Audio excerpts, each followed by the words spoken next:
Buon pomeriggio a tutte e a tutti e diamo inizio a questo webinar sulla filosofia, la scuola, la vita. Questo è il titolo che abbiamo escogitato per l'incontro e qui sarà l'occasione per discutere dei risultati dell'indagine, della ricerca che è stata condotta da Floriana Ferro in veste di assegnista di ricerca del Dipartimento di Lingue e Letterature, Comunicazione, Formazione e Società. Una ricerca che ha condotto nel corso dell'anno accademico e scolastico 2019-2020. Come molti di voi sanno, l'indagine ha riguardato l'insegnamento della filosofia nei licei e la sua incidenza sul pensiero critico, sul pensiero in generale, forse anche acritico, e sulla vita di relazione degli studenti. Questa ricerca è stata resa possibile anzitutto a motivo, in ragione del programma regionale di finanziamento di assegni di ricerca nei settori umanistici e delle scienze sociali, che è promosso con legge regionale 34 del 2015, di cui risultano beneficiari gli atenei della regione, l'Università di Udine e l'Università di Trieste. Quindi anzitutto dobbiamo essere grati alle istituzioni regionali che da anni favoriscono queste ricerche. La ricerca di Floriana Ferro in particolare ha avuto come soggetto ospitante nel territorio, come si usa dire, la Società Filosofica Italiana sezione Friuli. Grazie a Giulia che ci ha permesso un raccordo stretto e fecondo tra l'università e i licei. I risultati sono stati già esposti, ma in maniera molto concisa e succinta, in un webinar di Ateneo che si è tenuto il 24 marzo scorso e nel quale erano stati presentati ben 10 diversi lavori conseguenti ad assegni di ricerca nel settore umanistico e delle scienze sociali. In quella circostanza i tempi di esposizione erano stati necessariamente brevi e pertanto anche per questo motivo si è ritenuto utile, diciamo proficuo, assumere questa iniziativa per consentire agli studenti, ai docenti che sono stati coinvolti nell'inchiesta sull'insegnamento della filosofia di avere l'opportunità qui di una maggiore conoscenza e un confronto e un dialogo sui risultati. L'iniziativa odierna è stata realizzata grazie al contributo operoso, direi, e costante dell'Ufficio di Divulgazione Scientifica dell'area ricerca dell'Università di Udine, la dottoressa Alessandra Missana, che è responsabile della divulgazione scientifica, dell'Ufficio di Divulgazione Scientifica dell'Ateneo, e la sua collaboratrice, la dottoressa Valentina Marini. All'organizzazione di questo webinar ha dato un contributo prezioso e indispensabile la professoressa Beatrice Bonato, presidente della Società Filosofica Italiana sezione regionale, alla quale rivolgo un ringraziamento molto sentito. E quindi ringrazio anche le studentesse, mi pare non ci siano studenti, e i docenti e le docenti che hanno accettato l'invito e che animeranno la tavola rotonda che seguirà la relazione della professoressa, della dottoressa Ferro. Essenziale per l'iniziativa è stato anche l'apprezzamento, la sensibilità che ci sono stati dimostrati dal delegato di Ateneo alla ricerca, il professor Alessandro Gasparetto, che ha voluto gentilmente essere presente ai nostri lavori e che saluto. È altrettanto essenziale, sin dall'inizio della ricerca, è stato il sostegno della mia direttrice di dipartimento, la professoressa Antonella Riem, che è presente anche lei in questa occasione, perché nel Dipartimento, nel DIL, appunto, si è svolta l'attività di ricerca.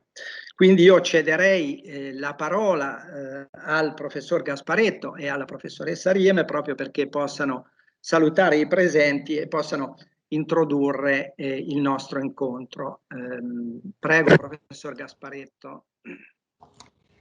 Molte grazie professor Laotti, buon pomeriggio a tutti, sono Alessandro Gasparetto, delegato alla ricerca dell'Università di Udine. È con grande piacere che partecipo a questo convegno e porto i saluti del magnifico rettore del nostro Ateneo. E partecipo con piacere non solo per la presenza istituzionale, ma anche perché l'argomento del convegno mi interessa davvero, anche a livello personale. Infatti io vengo da un ambiente, l'ambiente ingegneristico, che potrebbe sembrare estremamente lontano da un ambito quale quello filosofico e umanistico in senso lato. Ciò però mi consente di fare dei raffronti e dei paralleli interessanti tra queste due discipline, che possono sembrare agli antipodi.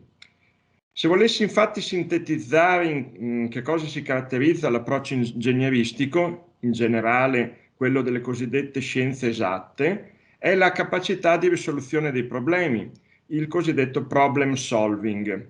Infatti l'ingegnere acquisisce a partire dagli studi universitari una metodologia che permette di inquadrare il problema, scegliere i mezzi per affrontarlo e risolverlo in maniera razionale. Però l'ingegnere corre un rischio, tipicamente l'ingegnere con una formazione eccessivamente tecnica corre il rischio di avere una visione settoriale e limitata senza avere la capacità di cogliere l'insieme. Invece è particolarmente importante in una società complessa come la nostra avere una visione globale, come si dice olistica, e questa visione può essere data solo da una formazione che contempli una disciplina come la filosofia, appunto, che imponga e stimoli delle riflessioni sul mondo, insegnando un modo di ragionare universale. E quindi la formazione umanistica in generale e filosofica in particolare rende le persone in grado di affrontare problemi non risolubili in maniera esatta, come quelli che comportano relazioni tra gli individui e i sistemi. E io fortunatamente vengo da una formazione classica in cui ho avuto la fortuna appunto di studiare filosofia e quindi ho potuto, diciamo, abbinare la mia formazione classica liceale alla formazione più tecnica ingegneristica, quindi apprezzare entrambe le caratteristiche positive di queste due formazioni. E a livello generale, anche a livello sociale, a livello anche di occupabilità dei laureati umanistici, laureati in filosofia in particolare, dopo parecchi decenni in cui i laureati in filosofia erano pressoché ignorati dalle aziende, riscontro che negli ultimi anni si è assistito a un rinnovato interesse per profili di questo tipo, proprio per la loro capacità di avere un approccio olistico ai problemi e quindi di vedere le cose nel loro insieme. Quindi, concludendo, è con grande piacere e interesse che seguirò questo convegno e vorrei ringraziare gli organizzatori per l'invito e complimentarmi con loro per l'iniziativa. Grazie ancora, buon pomeriggio e buon convegno a tutti. Grazie professor Gasparetto, le sue considerazioni sono quanto mai appropriate e condivise da me interamente, sono di utilità per questo nostro confronto. Lei poi avrà modo di concludere anche questo dialogo, questo webinar, e quindi avremo ancora modo di apprezzare questa sua valutazione. Lascio adesso la parola alla direttrice del Dipartimento di Lingue e Letterature, la professoressa Antonella Riem. Bene, buon pomeriggio a tutte e a tutti. Grazie Brunello per questa importante occasione che mi rallegra e mi entusiasma. Sono lietissima e onorata di portare i saluti del DIL che dirigo e di dare il benvenuto a tutte le persone presenti per questa importante occasione di incontro per la diffusione dei risultati della ricerca che, come diceva il collega Brunello Lotti, è anche, siamo riusciti a portare avanti grazie appunto al sostegno della Regione Friuli Venezia Giulia. La segnista, la dottoressa Floriana Ferro, ha fatto un lavoro molto intenso, guidata sapientemente dal collega Brunello Lotti, che ringrazio. E diciamo che questo svolgersi dell'inchiesta presso le scuole, con la grande collaborazione dei docenti e delle docenti delle scuole del territorio, penso sia il modo migliore per far riflettere sull'importanza della filosofia, e quindi siamo qui oggi per condividere i risultati di questa indagine, e ringrazio anche i dirigenti, oltre che i docenti e le docenti delle scuole, che si sono resi disponibili per queste attività, per accogliere appunto la nostra assegnista. E ringrazio anche in particolare per questo risultato e nella sua attività di tutor esterna, e anche ovviamente per la sua presenza, la sua conduzione, la Presidente della Società Filosofica Italiana, sezione Friuli Venezia Giulia, Beatrice Bonato, con la quale abbiamo lavorato qualche anno fa insieme anche alle colleghe Claudia Furlanetto e Eliana Villalta a un bellissimo volume per la Mimesis dal titolo Sulla cura, pratiche e prospettive a confronto, che anche rifletteva, come diceva il collega Gasparetto, sull'intrecciarsi, sulla necessità che le cosiddette scienze dure, le scienze umanistiche, gli studi umanistici si incontrino e dialoghino in maniera costante per arricchirsi vicendevolmente. Un grazie particolare alle studentesse che interverranno oggi, che con il loro entusiasmo, con la loro partecipazione, ci dimostrano comunque quanto gli insegnamenti, gli studi umanistici e la filosofia in particolare abbiano un impatto notevole, un'importanza sia per la propria consapevolezza individuale che per la collettività, per il bene comune, e quanto sia importante lo studio della filosofia e possa incidere per trasformare al meglio le nostre relazioni interpersonali e sociali e culturali. Questo incontro mi fa pensare a quanto sia importante saper affrontare con onestà, con fiducia e anche con umiltà questo meraviglioso viaggio della nostra esperienza umana, sperimentando, incontrando idee diverse, riflessioni, confrontandoci con quello che Raymond Panikkar, un mio amatissimo filosofo e studioso di interculturalità e delle religioni, chiama appunto il dialogo dialogale.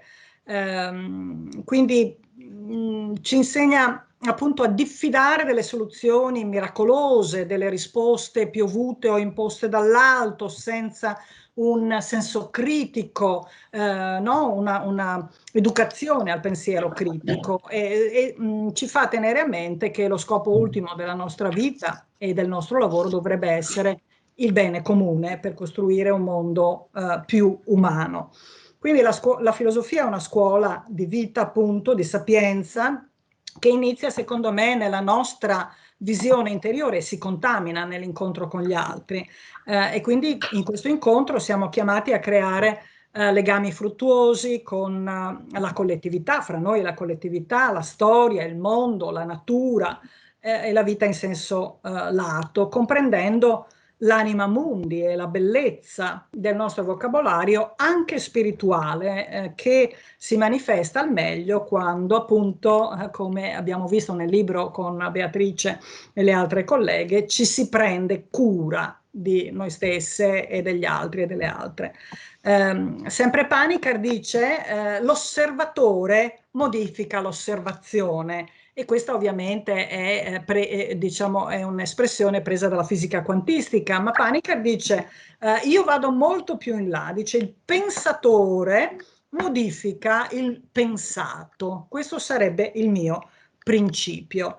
È il pensiero di Panikkar ed è anche il mio, quindi ci troviamo per pensare, riflettere insieme e quindi trasformare il nostro modo di porci rispetto al mondo nel portare cura, pace, armonia e bellezza. Quindi sono davvero ancora, porto i miei ringraziamenti, i miei saluti con grandissimo piacere, e sarò lieta di ascoltare i colleghi e le colleghe anche delle scuole, ma soprattutto la dottoressa Ferro e le ragazze delle scuole. Grazie. Grazie Antonella, il tuo contributo, come peraltro quello precedente del delegato alla ricerca, è stato tutt'altro che un saluto formale, è stato un vero contributo filosofico, e non posso non ricordare il gli accenti e i temi che già si trovano in uno dei tuoi primi lavori, la tua monografia su Coleridge e il pensiero indiano. Adesso dovremo ascoltare e ascolteremo con interesse la relazione della dottoressa Ferro. Permettetemi prima di rivolgere però un saluto particolare a uno studioso che ci sta seguendo da molto lontano, il ricercatore Marco Piasentier, che vedo collegato. Marco Piasentier è Research Fellow presso un'università in Finlandia, presso l'Università di Jyväskylä in Finlandia e anche presso il Center for Critical Thought dell'Università di Kent in Gran Bretagna. E segnalo con l'occasione ai partecipanti anche una sua pubblicazione molto recente, On Biopolitics, an Inquiry into Nature and Language, che è stata pubblicata nel 2020 nella collana Routledge Innovations in Political Theory. Quindi un saluto particolare, spero che questa sia una prima occasione per futuri anche incontri e dialoghi. Presento adesso brevemente la relatrice di questo webinar, che è la professoressa e dottoressa Floriana Ferro, che ha svolto il lavoro con ottimi risultati, con grande cura. Speriamo anzi di poterlo pubblicare, di darlo alle stampe, perché merita, perché è un'ampia indagine. Floriana Ferro, molti di voi la conoscono, comunque è titolare di cattedra di filosofia nei licei, attualmente è assegnista di ricerca presso il Dipartimento di Studi Umanistici del nostro Ateneo, è autrice anche di numerose pubblicazioni, tra le quali ricordo la monografia Alterità e Infinito, dedicata al pensiero di Levinas, pubblicata nel 2014. Diciamo, aveva tutti i requisiti per svolgere questa ricerca, e le lascio volentieri la parola, quindi ascolteremo le tue considerazioni e vedremo anche la presentazione che ci proponi. Grazie a tutti per l'attenzione. Prego Floriana di intervenire.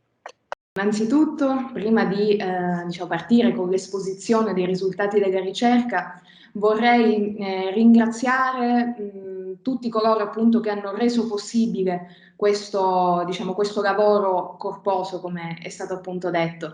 Ringrazio l'Università di Udine, sia il DIL, appunto, sotto cui sono riuscita appunto a ottenere questo assegno di ricerca, e il DIUM, che tuttora appunto ospita il mio lavoro. In particolare ringrazio il professor Brunello Lotti, che appunto ha seguito questo lavoro passo passo.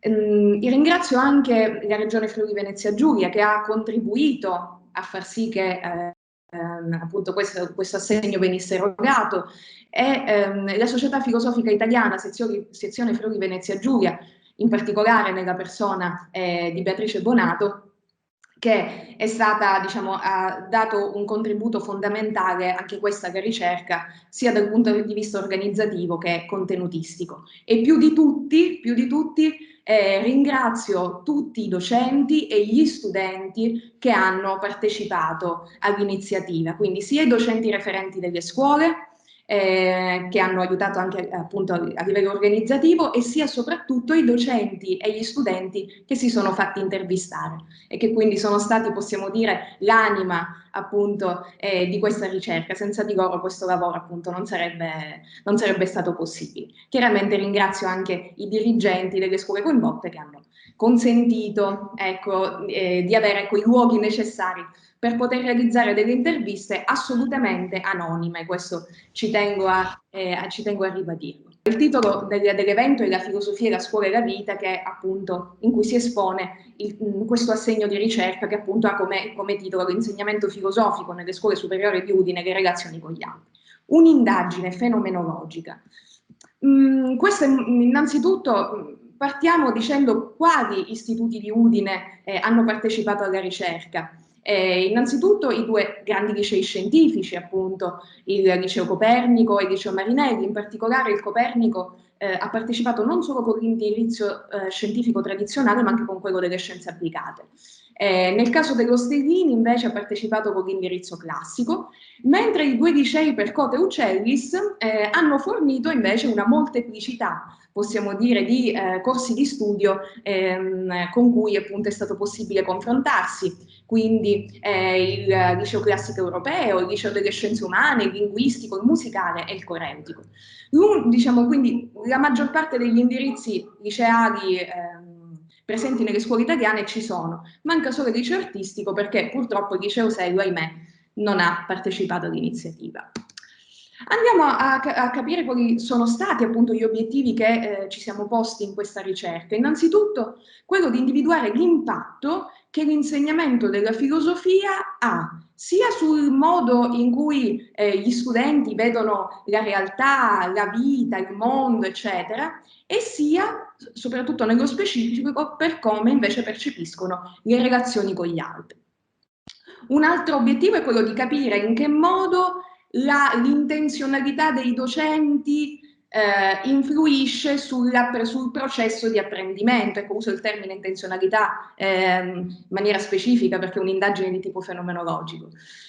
Poi, dopodiché, un altro obiettivo è quello di evidenziare sia gli aspetti positivi, che vedremo sono tanti, dell'insegnamento della filosofia nelle scuole, ma anche gli aspetti critici, quindi le problematiche.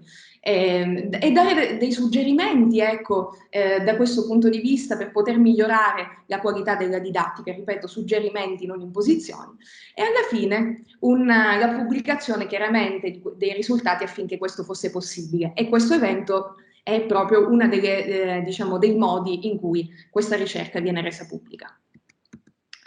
Andiamo subito a parlare del quadro teorico. Ho citato la fenomenologia, che è appunto la corrente filosofica che io seguo e che diciamo, è presente, possiamo dire, sin dalla fine dell'Ottocento, primi del Novecento con Edmund Husserl, e che si è molto modificata nel corso appunto di questo secolo, ecco, del XX secolo, ma è ancora viva per fortuna, insomma, anche nel XXI. Innanzitutto questa ricerca è caratterizzata da una riflessione della filosofia su se stessa, cioè la filosofia riflette su come viene insegnata, ecco, e sugli effetti che ha, soprattutto sugli adolescenti. Utilizzare il metodo fenomenologico, vedremo che cosa significa? È una questione soprattutto non solo di tipo concettuale, ma anche di tipo prospettico. L'insegnamento fenomenologico significa appunto riportare, ecco, esporre il fenomeno e vedere come questo si manifesta per i soggetti coinvolti, quindi in particolare per gli alunni e per i docenti, che sono coloro che esercitano appunto l'insegnamento filosofico. Questa prospettiva non è resa in maniera pura per forza di cose, ma è mediata dalla mia, da quella appunto della ricercatrice. Tra l'altro questo processo si può analizzare in molti modi, c'è chi lo identifica, chi lo analizza, lo indaga ex post, possiamo dire. Invece in questo caso si analizza il fenomeno in atto, quindi mentre gli studenti e i docenti sono immersi nelle attività dell'anno scolastico. E in particolare, questo può essere sia appunto un aspetto positivo che anche ovviamente un limite.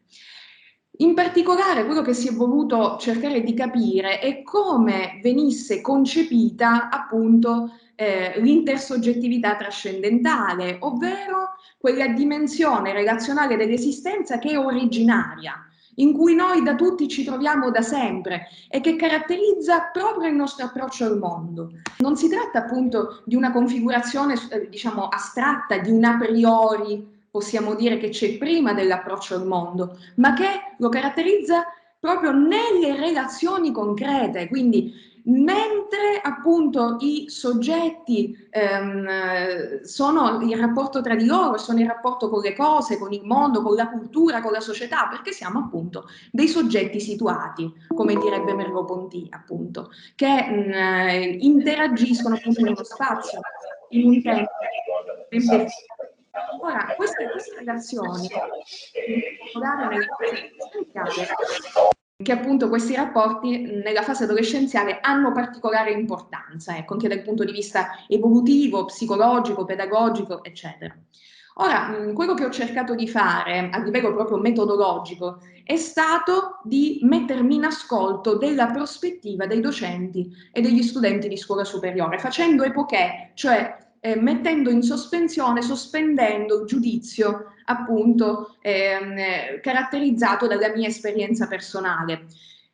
È stato più facile, possiamo dire, mettermi in ascolto dei colleghi perché chiaramente con loro condivido un'esperienza comune, per quanto ogni individuo sia diverso dall'altro. Nel caso degli studenti è stato più difficile, quindi ho dovuto fare un lavoro maggiore, ma tuttavia questo è possibile, insomma, anche ricordandosi un po' com'era la propria esperienza da studenti e cercando anche qui di ascoltare i ragazzi con un atteggiamento, possiamo dire, diverso, ecco. Innanzitutto partiamo subito dalla prima questione, la questione della visione del mondo. Ecco, qui potete vedere che ci sono sia le domande poste agli studenti, sia le domande speculari poste ai docenti, perché per capire l'influsso dell'intenzionalità dei docenti su quella degli studenti bisognava appunto porre domande speculari. Si è chiesto quindi se l'insegnamento della filosofia avesse in qualche modo cambiato la visione del mondo dello studente, in che modo l'avesse cambiato oppure perché non l'avesse cambiata. Andiamo subito con dei dati di tipo quantitativo, perché appunto, come diceva giustamente anche il professor Gasparetto, fondamentalmente non è che la ricerca fenomenologica è qualitativa fondamentalmente, ma non bisogna dimenticare che esistono dei dati che possono essere invece utili di supporto appunto all'analisi. In questo caso addirittura come potete vedere dalle percentuali, più di 4 ragazzi su 5 ritengono che la filosofia abbia cambiato la loro visione del mondo, ecco, si vede nella parte messa in blu dei grafici, ecco. In particolare si è evidenziato che sono quelli del quarto anno ad aver rilevato maggiormente questo diciamo, questo mutamento, probabilmente anche per gli autori e i temi trattati. Nel caso dell'indirizzo scolastico ci sono delle differenze, appunto andiamo dal 73% del linguistico addirittura quasi al 100% del coreutico, quindi magari in questo caso ecco, l'interesse può essere maggiore o minore per determinate tematiche e anche l'approccio del docente ha una sua rilevanza, tant'è che si passa da poco più del 60% al 100%, ma in ogni caso si tratta di cifre piuttosto alte, il che porta già a pensare che la filosofia sia di per sé, quindi indipendentemente dall'approccio del docente, sia tendente di per sé a far riflettere sul mondo, sulle esistenze, che quindi possa cambiare il modo di approcciare la realtà. Tra le risposte positive, che sono moltissime, io ne ho selezionate alcune. Le più frequenti sono appunto le prime tre, cioè il fatto che la filosofia aiuta a capire meglio la realtà che ci circonda, l'attualità, i problemi morali, politici, eccetera. Ecco, quindi consente di avere uno sguardo consapevole. Insegna anche ad avere uno sguardo critico e a ragionare meglio, questo l'hanno detto molti studenti. Insegna anche ad avere apertura nei confronti dell'altro. Ecco, molti mi hanno detto che la filosofia apre la mente, cioè una frase che sembra nella sua semplicità secondo me è splendida. E poi tra l'altro la filosofia consente di riflettere meglio sulla vita quotidiana, sulla propria esperienza e a capire meglio se stessi. Qui c'è qualche diciamo, stralcio tratto dalle interviste agli studenti. Questa ragazza, per esempio, del terzo anno delle scienze umane, ha detto che appunto ha permesso di vedere diversamente ciò che è dato per scontato, ecco, su cui di solito non si riflette. Ancora, c'è chi ha evidenziato l'importanza che ha la filosofia nello sviluppare un pensiero critico, ma anche nel destrutturare prima di tutto le proprie convinzioni. Ecco, quelle certezze che magari ci vengono un po' imposte dalla cultura, dall'educazione, eccetera. E addirittura porta a riflettere anche sulle semplici azioni quotidiane, come svegliarsi la mattina. Penso che ogni tanto chiunque ci pensi, perché mi devo svegliare la mattina? E questo, la filosofia aiuta a tematizzarlo diversamente.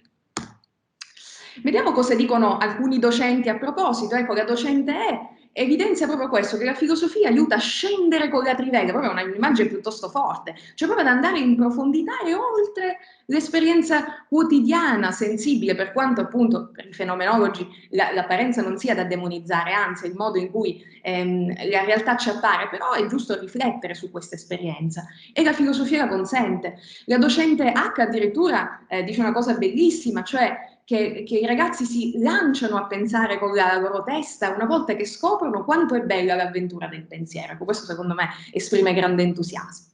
La docente O invece evidenzia l'importanza metodologica del pensiero filosofico, aiuta a ragionare, e la docente M1 invece il fatto che magari non cambia la visione del mondo, ma sicuramente la rende più consapevole e più critica. Innanzitutto, chi ha dato una risposta negativa dice che per esempio la visione del mondo è individuale e non può essere cambiata da una materia scolastica, altri dicono che è difficile da applicare alla vita quotidiana, altri che è proprio concettualmente difficile da comprendere, e invece altri ancora hanno evidenziato che ci sono modelli diversi come quello religioso. Infatti, come vedete, questo è quello che dicono gli studenti che hanno risposto negativamente, quindi la scuola non ha influenza sull'esistenza, c'è un distacco tra quello che si impara a scuola e la vita, e su questo secondo me bisognerebbe riflettere. E fondamentalmente qualcun altro dice magari non cambia la visione, però fornisce idee e spunti per capirla. E questo si colloca in linea con quello che dice la docente L1, per esempio. Non è detto che la filosofia debba avere come suo obiettivo quello di cambiare la visione del mondo, perché sennò significherebbe che ne ha una, che quindi vuole imporla, ecco, in qualche modo. Però sicuramente può aiutare a chiarirla. Ecco, quindi pone anche una questione critica sulle domande che appunto io stesso ho posto agli studenti. Chiaramente preciso che per visione del mondo qui non si intende una visione strutturata con dei principi, diciamo, fissi, bensì semplicemente una prospettiva, quindi in senso fenomenologico, molto ampio e molto, possiamo dire, leggero. Ecco. Secondo il docente I, il problema è che fondamentalmente gli autori che si studiano nella storia della filosofia hanno delle visioni datate e quindi è difficile che possano incidere, però sicuramente la filosofia è utile per far elaborare le esperienze di vita degli studenti. Ecco, qui ho fatto qualche considerazione. C'è un incontro, ecco, si è evidenziato un incontro tra l'intenzionalità del docente e quello dell'allievo, l'abbiamo visto per esempio dalle risposte. Quindi da un lato gli studenti recepiscono ciò che appunto il docente vuole comunicare, dall'altra possono anche rifiutarla, ecco, o possono elaborarla secondo il proprio vissuto. Quindi è molto importante anche la singolarità dell'allievo, la propensione per la disciplina, eccetera. Ecco. Abbiamo visto che la disciplina è filosofica e di per sé tendente già a modificare la visione del mondo, o perlomeno a chiarirla. Però la strategia dell'insegnante può incentivare, ecco, in maniera più o meno forte questa propensione. Andiamo adesso brevemente, stavolta andrò molto velocemente sugli autori e i temi più incisivi, cioè per capire fondamentalmente quali autori o quali temi risultano più determinanti per questo cambiamento della visione del mondo. Allora, qui andrò proprio sul sintetico. L'autore preferito possiamo dire che è Kant, anche se ovviamente le percentuali sono calcolate solo sugli studenti del quinto anno, perché quelli degli altri anni non hanno avuto modo di studiarlo, mentre l'autore più amato a livello assoluto è sicuramente Socrate, che è anche, possiamo dire, il big del quarto e del terzo anno. Ci sono però anche altri autori molto importanti che influiscono sulla visione del mondo, e sono Platone, Aristotele e Hegel. E questi autori, tra l'altro, vedremo che in realtà sono stati segnalati anche dai docenti, con l'aggiunta invece di altri autori che rappresentano invece delle specificità del percorso o delle preferenze del docente stesso. Riguardo invece alle tematiche, la tematica che sicuramente piace di più, attrae di più, è quella etica, sia al quinto anno come diciamo tematica principe, e sia proprio in generale. Poi anche la religione, probabilmente per la sua coloritura esistenziale, ecco, come si vede anche dagli studenti del quarto anno. L'ontologia degli studenti del terzo, ecco, sembra strano come l'ontologia, una tematica più che altro teoretica, sì, ma ha delle valenze esistenziali, quindi anche questa viene considerata molto importante. E poi chiaramente la politica e l'antropologia intesa come studio dell'uomo. Come si è notato appunto, abbiamo già detto che le costanti si ritrovano sia negli studenti che negli allievi, le variabili invece sono ovviamente dipendenti dalle preferenze, e anche qui si nota come l'intenzionalità dei docenti sia recepita in maniera non passiva, bensì attiva. Quindi da un lato si recepisce quello che il docente dice, dall'altro lo si elabora secondo la propria esperienza. Andiamo adesso alle relazioni con gli altri, quindi un po' al cuore di questa ricerca. Ecco. Si è chiesto appunto se l'insegnamento della filosofia in qualche modo avesse influito sulla relazione che l'allievo aveva delle relazioni, scusate, con gli altri, e per quale motivo questo sia avvenuto o non sia avvenuto. E specularmente si è chiesto ai docenti se e come questo fosse possibile. Ecco qui, anche qui presentiamo qualche dato quantitativo con i grafici. Innanzitutto, anche qui la maggior parte degli studenti ritiene che ci sia stato un cambiamento lieve, diciamo medio, più intenso, eccetera. Questo era, diciamo, dipendente dall'allievo. E quindi più della metà ha notato questo cambiamento. Ma attenzione, non è un cambiamento così evidente come nel caso della visione del mondo. E inizialmente potrebbe sembrare strano, dico come? Cambia la visione del mondo e non cambia i rapporti con gli altri che fanno parte comunque di questa visione del mondo, cioè com'è possibile questo? Ecco, vedremo cosa dicono gli studenti in proposito. Sicuramente possiamo dire che la consapevolezza relazionale aumenta con l'avanzare dell'età, quindi gli studenti del quinto anno sono più tendenti a rilevare questo mutamento rispetto ai ragazzi del terzo e del quarto. I ragazzi di determinati indirizzi sono più ricettivi rispetto a quelli di altri. Ecco, il liceo classico europeo risulta il più ricettivo in assoluto, di contro al liceo delle scienze applicate, ecco, che invece è poco ricettivo. Nel caso dei docenti, anche qui c'è una grande differenza, ecco, come vedete, abbiamo quasi 50 punti percentuali. In questo caso però non dipende solo dal docente, ma anche dall'indirizzo scolastico, quindi c'è, direi, una compresenza di fattori. Innanzitutto, quali sono le risposte positive più importanti? Ecco, innanzitutto il fatto che la filosofia aiuta proprio a comunicare e a confrontarsi meglio con gli altri. Quindi aiuta fondamentalmente ad aprirsi all'altro, a parlargli anche, ad argomentare in maniera migliore, a capire meglio il suo pensiero, ecco, quindi a immedesimarsi nell'altro, mettersi nei suoi panni, aiuta a cambiare se stessi e di conseguenza cambia le relazioni, ecco, e permette di capire meglio le tipologie di relazioni, quindi amicizia, amore, eccetera, e poi in pochi purtroppo dicono che permette di capire che siamo costitutivamente relazionali.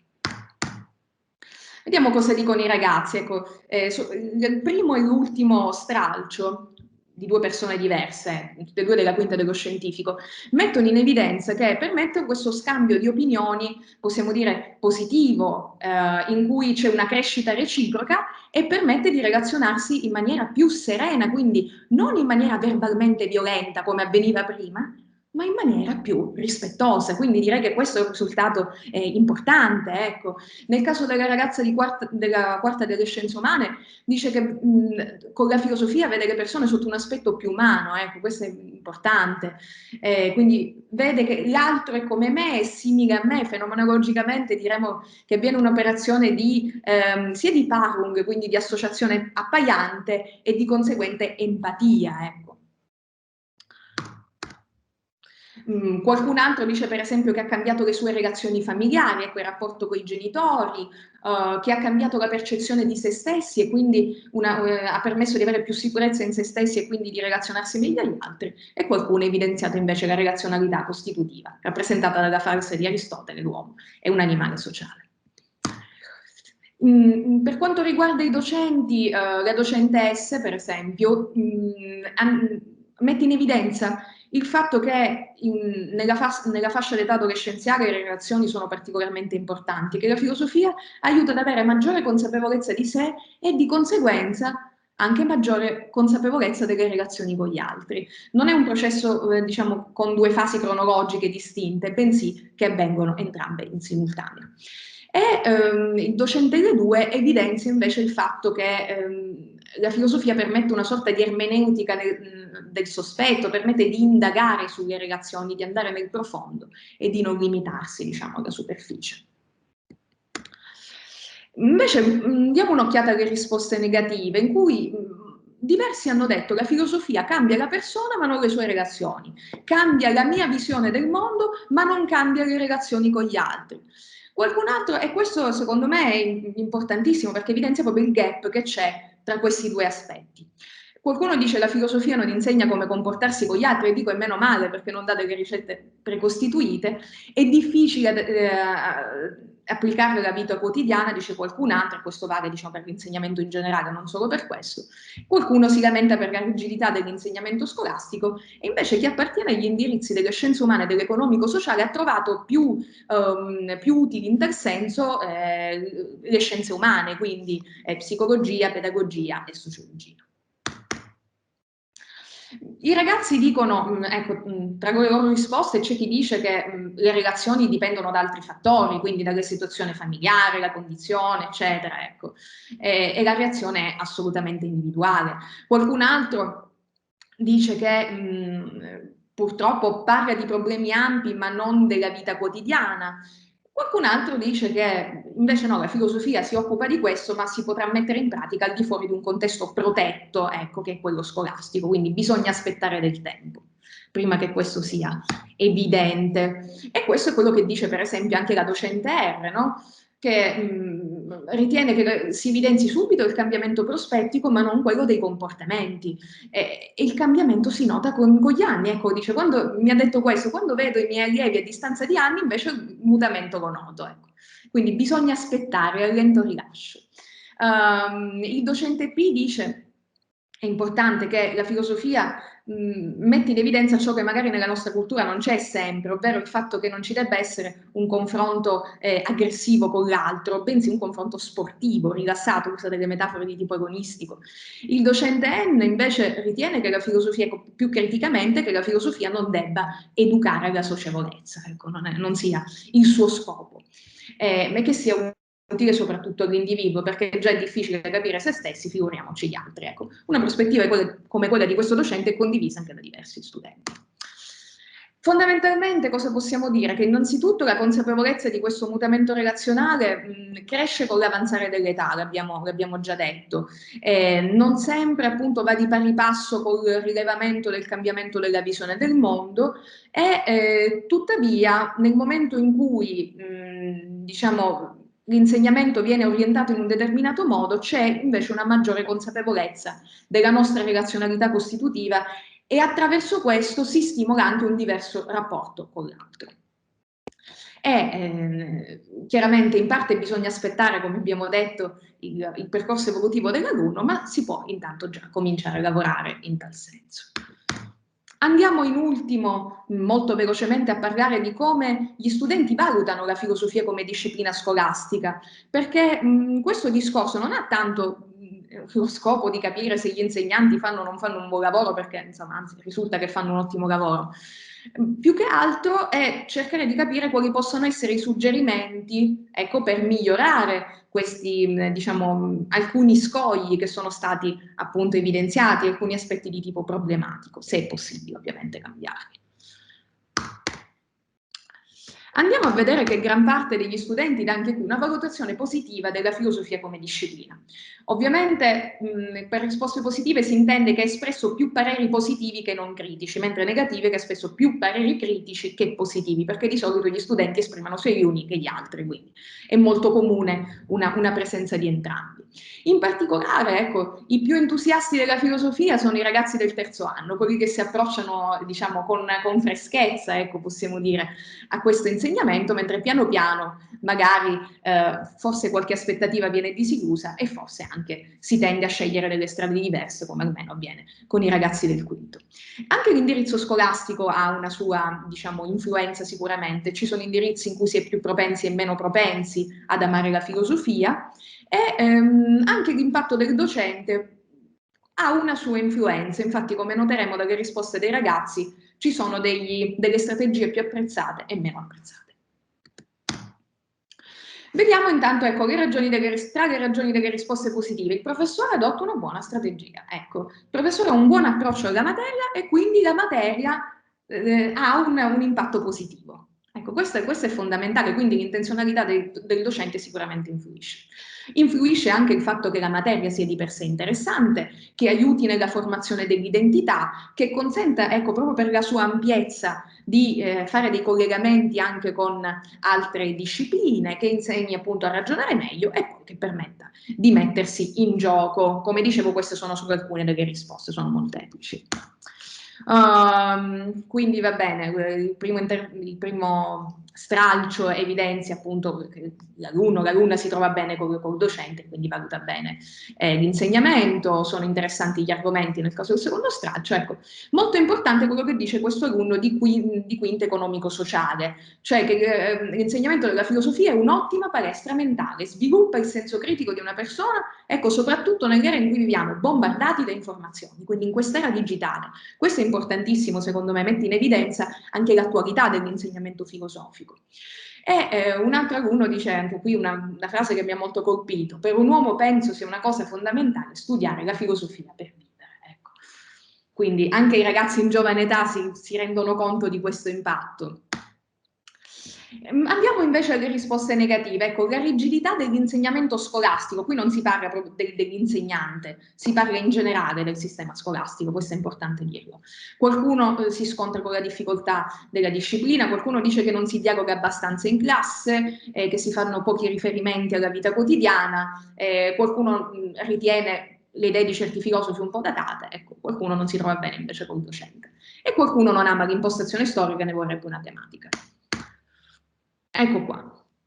Quindi per esempio questa alunna o alunno della quarta scienze umane evidenzia, ecco, che preferirebbe meno lezione frontale, invece più riferimenti alla vita quotidiana. Qualcuno che bisognerebbe spiegare meglio i testi filosofici, che di per sé sono molto difficili. Qualcun altro preferirebbe, ecco, come questo ragazzo o ragazza della quarta economico-sociale, un approccio tematico piuttosto che un approccio storico. E poi invece quest'alunno della quarta scientifico dice che ci si sente un po' limitati nell'esprimere il proprio pensiero perché magari si entra in contrasto con quello dell'insegnante, ecco, mentre la filosofia richiede diciamo anche lo sviluppo di un pensiero personale. Vediamo cosa dicono i docenti. Ecco, per esempio la docente M2 evidenzia l'importanza di andare oltre la semplice lezione frontale, di realizzare laboratori con lettura di testi, video, film, musica, incontri anche con docenti universitari, eccetera. E questo permette di far sì che la filosofia non sia solo un insegnamento libresco, ma vivo. Ecco. Il docente T invece dice che sarebbe meglio partire proprio dalle esigenze dei ragazzi, che hanno in quest'epoca soprattutto si trovano particolarmente disorientati, hanno bisogno, ecco, di strumenti per affrontare la complessità della vita.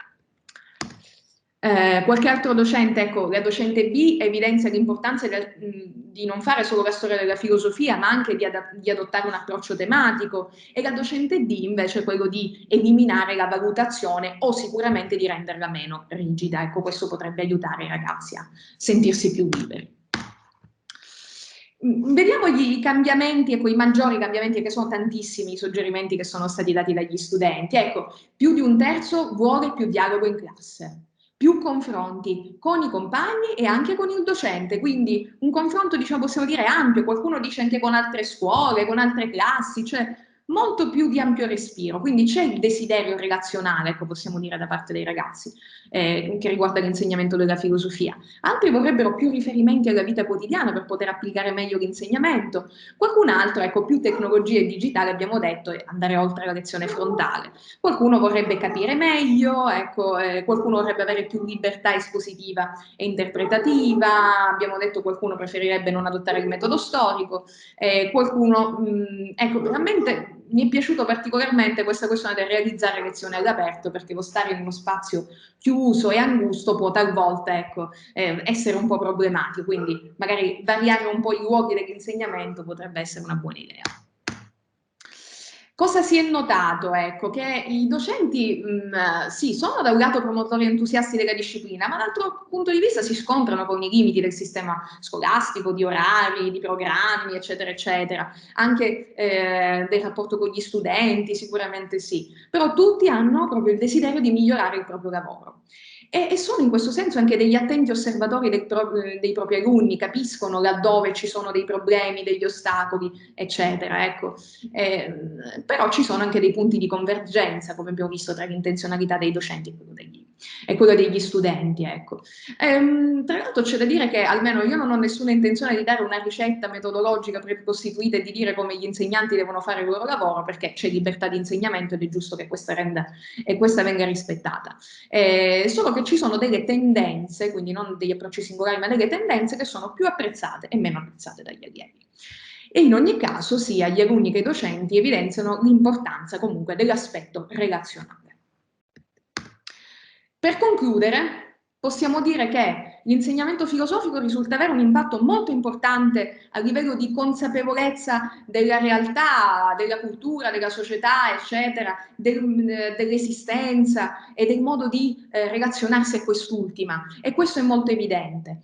Meno evidente, però comunque considerato anch'esso importante, è l'impatto dell'insegnamento filosofico sulle relazioni con gli altri. Questo fatto, cioè questo gap tra la questione della visione del mondo e quella della relazione, conduce a pensare diversamente certi aspetti della didattica. Ecco. Tra i suggerimenti più importanti abbiamo più dialoghi in classe, abbiamo visto i collegamenti con l'esperienza vissuta. Ecco, sull'uso delle tecnologie digitali, beh, direi che la DAD insomma, ha già abbondantemente sopperito a questo problema, forse facendone nascere qualcun altro. Un altro aspetto importante è che il lavoro dei docenti ha un'influenza sicuramente rilevante e riconosciuta, ma che non è la sola a caratterizzare il processo di apprendimento, che non è un processo passivo ma è attivo, ecco, quindi dipende dalla propensione e chiaramente dalla ricettività dello studente stesso. A questo punto sono curiosa di sentire anche quello che diranno a proposito di questa ricerca coloro che hanno partecipato, e ringrazio ancora di nuovo tutti per aver reso possibile questo lavoro. Grazie a te Floriana, la tua esposizione è stata sintetica, necessariamente sintetica, ma molto ricca e anche direi molto vivace, ha dimostrato la passione con cui hai svolto il lavoro. E a questo punto ci sarà appunto il dibattito, la tavola rotonda che viene introdotta e guidata e moderata dalla professoressa Beatrice Bonato.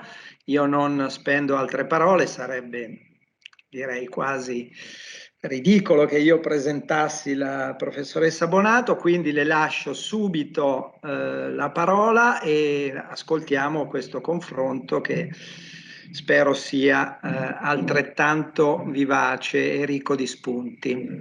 Prego Beatrice. Grazie mille intanto. Ringrazio il professor Lotti, ringrazio l'università per aver coinvolto la società filosofica in questo bel lavoro di Floriana Ferro, che peraltro collabora moltissimo con la società anche in altre attività. E ringrazio in particolare, questo lo voglio dire, la professoressa Riem per le generose parole che ha detto prima a proposito del nostro lavoro e della questione della cura, che è importantissima. Ecco, io sì, vorrei essere breve, così ho fatto qualche riflessione a margine di questo lavoro, ma diciamo anche seguendolo nel suo farsi. E queste riflessioni vorrei proporle ai colleghi, alle colleghe e alle studentesse, ma semplicemente come degli spunti per il dibattito. Certamente possono usarli o possono anche prendere delle altre direzioni. Allora, io credo che innanzitutto valga la pena soffermarsi sulla forma intervista, cioè proprio sul modo in cui è stata fatta questa ricerca con le scuole.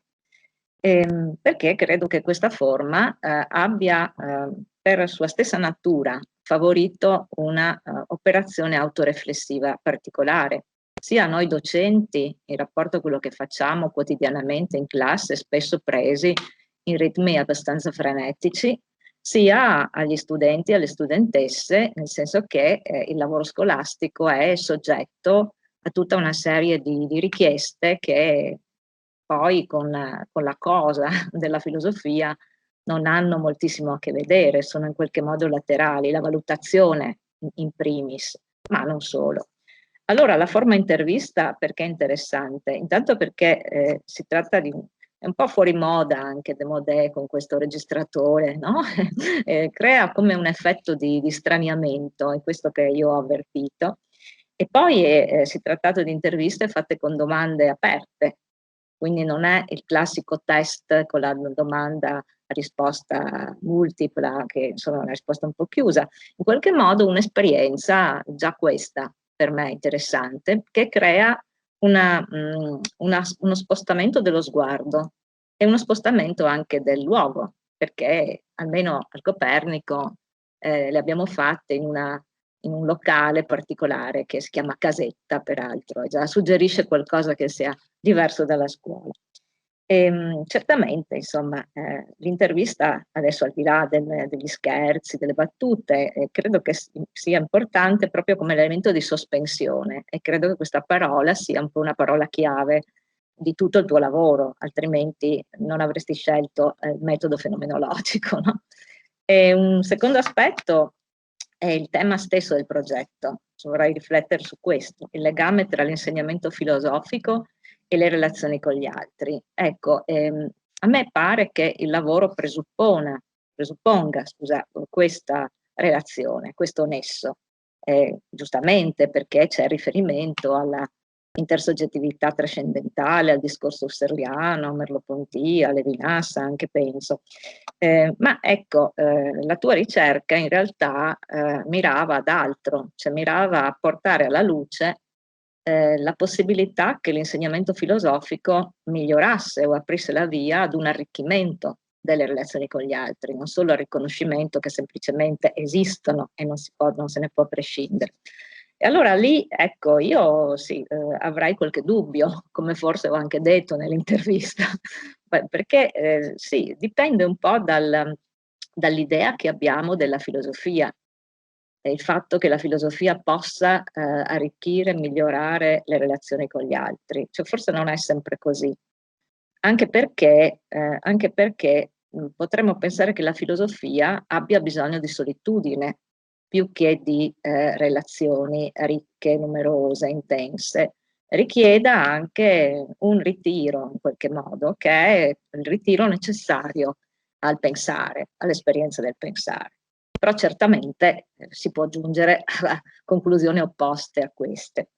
E infine volevo suggerire, in particolare ai docenti, ma non solo, un livello ulteriore di considerazioni in relazione al sottotitolo dell'operazione, della ricerca, no? Un'indagine fenomenologica, per l'appunto. Ecco, questa è la scelta che mi ha colpito di più, che mi ha interessato anche maggiormente, ed è anche la più impegnativa, però, sul piano delle premesse teoriche e dei risultati che se ne possono ricavare.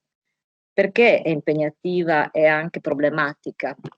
Perché penso che vi sia sottesa l'esigenza di tenere insieme due cose che non è così ovvio tenere insieme, e cioè da un lato l'utilizzo di un metodo che è il metodo delle scienze, no? Ormai un metodo accreditato e diffuso anche nelle discipline umanistiche, nelle scienze umane, e non solo nelle scienze dure, diciamo così, cioè il metodo oggettivo e oggettivante, il metodo della quantificazione, della misurazione, che tu hai utilizzato, Floriana, nello stesso questionario e poi nella tabulazione dei dati, nella presentazione dei dati. Da un lato questo, no? E dall'altro però c'è il proposito di andare alla cosa stessa nei termini husserliani, e cioè al vissuto dei ragazzi e delle ragazze, al vissuto che corrisponde all'esperienza dell'apprendimento della filosofia, vissuto che dovrebbe essere raggiunto attraverso le parole degli studenti e poi essere in qualche modo ricompreso, interpretato attraverso le tue letture, le tue interpretazioni. Mi rivolgo a Floriana perché appunto è difficile dissociare così le riflessioni dal dialogo con lei, ma naturalmente mi rivolgo anche a tutti i colleghi e le studentesse. Ecco, io mi chiedo anche qui se non possono emergere dei problemi, cioè se davvero queste due esigenze, l'esigenza dell'oggettività in qualche modo, della ricerca scientifica e l'esigenza fenomenologica in senso stretto, che è un'esigenza, come dire, di conoscenza qualitativa, siano davvero possibili. E se sono possibili, a quale prezzo lo sono, a quale condizioni lo sono. Ecco, e credo che questo possa suscitare un dibattito ampio, le cui conclusioni non sono scontate, ma è uno dei meriti e non dei difetti della ricerca di Floriana, è uno dei meriti tra i tanti che questa ricerca e questa attività ha, secondo me. Ecco, io mi fermerei qui e aprirei quindi la tavola rotonda adesso con l'intervento del professor Fulvio Luzziconti, che è docente di filosofia e di storia in due diversi indirizzi del liceo Cellis. Fulvio Luzziconti ha preso parte al progetto, anche se ricordo che il referente lo scorso anno è stato il professor Claudio Freschi, che immagino ci stia ascoltando. Quindi prego, professor Luzziconti.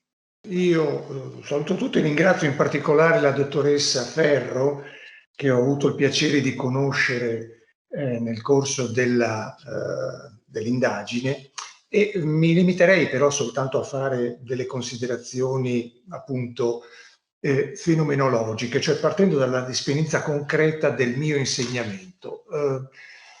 Come ricordava anche la dottoressa Ferro, io insegno in una scuola molto particolare perché vuoi per esperienza, ormai ci sono da 15 anni, vuoi perché appunto per l'esigenza della scuola ho insegnato in tutti i corsi, scienze umane, classico europeo, liceo coreutico e adesso lo scientifico internazionale cinese. Quindi ho una visione del problema dell'insegnamento della filosofia e della realtà dell'insegnamento della filosofia abbastanza particolare, lo dico subito. La nostra è una scuola particolare e in particolare, appunto, scusate il gioco di parole, si pone, noi abbiamo una necessità che è quella di contemperare il rigore, l'attenzione all'insegnamento di una disciplina e di un'attività così complessa con il fatto che i nostri ragazzi in gran parte sono anche convittori, di conseguenza vivono all'interno di un collegio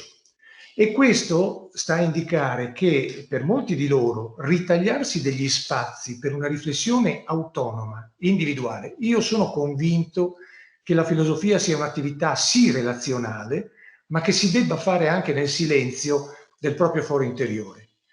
E questo per i ragazzi che noi abbiamo è qualche volta difficile. Ecco perché aver visto i risultati dell'indagine della dottoressa Ferro e averli confrontati con quella che è la mia sensazione personale, con quella che è la mia esperienza personale, mi conforta. Perché vuol dire che in fondo non stiamo lavorando male. Cioè la filosofia per noi è riflessione nel rapporto con gli altri, ma è anche riflessione su se stessi. E questo i ragazzi lo apprezzano. In sostanza, tanto per citare Iris Murdoch, possiamo dire che la filosofia noi la abitiamo. E la abitiamo perché in fondo l'insegnamento della disciplina che noi facciamo mi sembra godere di una discreta salute in Italia, ma non solo per i risultati della ricerca della dottoressa Ferro, ma proprio anche in generale per la sensazione che abbiamo e per i risultati che vediamo. Per cui più che una riflessione sul suo insegnamento, a me sembra utile una riflessione proprio sul suo impatto, in particolare dopo la pandemia. Nel momento stesso, cioè a me sarebbe, interesserebbe vedere una, come dire, integrazione dell'indagine fenomenologica fatta dalla dottoressa Ferro proprio dopo un anno e mezzo, anzi per noi quasi ormai un anno e mezzo scolastico, ma diciamo quasi 2 anni tra una cosa e l'altra, di didattica a distanza, didattica integrata, didattica che ci ha costretto a cambiare delle modalità che, soprattutto per insegnanti anziani come me, insomma, ci hanno messo in una certa difficoltà, ma che sono stati anche e soprattutto una sfida. Per cui mi piacerebbe questo. Sostanzialmente devo dire, quello che mi ha interessato e mi ha colpito della indagine della dottoressa Ferro è il fatto che tutto sommato mi sembra che noi abbiamo una responsabilità notevole come insegnanti di filosofia. Non lo dico solo dal mio punto di vista particolare. Dobbiamo, insomma, abbiamo un impatto che è superiore anche a quello che immaginiamo di avere. E questa è una cosa che mi fa riflettere, cioè, quindi io credo che dovremmo anche fare appello a un'etica della responsabilità e non soltanto a un'etica della convinzione, nella passione, nell'impegno che mettiamo nel nostro lavoro. Io mi fermerei qui, grazie. Grazie mille. Passerei la parola ora alla professoressa Patrizia Giachin, docente di filosofia e storia al liceo Caterina Percotto e anche referente per il progetto della dottoressa Ferro insieme ad altri colleghi. Prego. Grazie. Intanto buon pomeriggio a tutti. Sono già stata presentata. Allora, in primis io voglio ringraziare l'organizzazione che ha permesso questa tavola rotonda e quindi la riflessione così su questo argomento che insomma ci vede coinvolti. E poi ringrazio ovviamente la dottoressa Floriana Ferro che ha realizzato in collaborazione appunto con il professor Lotti questo progetto. Devo dire che anch'io, come il professor Luzzi, mi sento molto confortata dai risultati di questa indagine. Perché allora vuol dire che la filosofia davvero ha una dimensione universale e fondante sul nostro vissuto, quindi non solo per noi docenti che le insegniamo, ma per i ragazzi, per tutti. E quindi che ritengo che questo lavoro che è stato prodotto abbia offerto l'opportunità sia ai docenti che ai ragazzi di parlare e di fare filosofia. Per i docenti che le insegnano, sicuramente ha consentito di ripensare appunto al ruolo fondante che ha questa disciplina e anche la modalità con cui il messaggio filosofico viene veicolato. Un messaggio filosofico che secondo me va oltre la didattica, va oltre la lezione frontale. È una modalità, quella che anch'io spero di attuare, poi saranno i ragazzi a dirmelo o a parlarne, una modalità che punti al dialogo, alla riflessione e a una riflessione che sia soggettiva ma anche intersoggettiva. E per gli studenti credo che questa esperienza anche dell'intervista, quindi che è stata fatta loro, sia stata un modo per pensare alla filosofia, per capire l'importanza del discorso filosofico, una sorta, ecco, potremmo definirla di cammino di autoconsapevolezza personale. Forse in un mondo come il nostro che punta tanto sull'apparire, forse questa occasione offerta dalle interviste e anche ovviamente dal nostro insegnamento è un'occasione per ritornare all'essere, ecco, per guardare al profondo e anche all'autenticità, insomma, di noi stessi e delle relazioni con gli altri. Io non lo so se,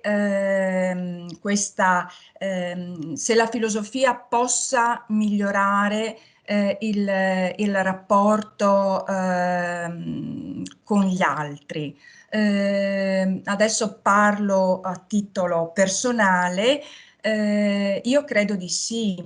Credo di sì perché tutto sommato, soprattutto gli aspetti che a me interessano molto, gli aspetti dell'etica,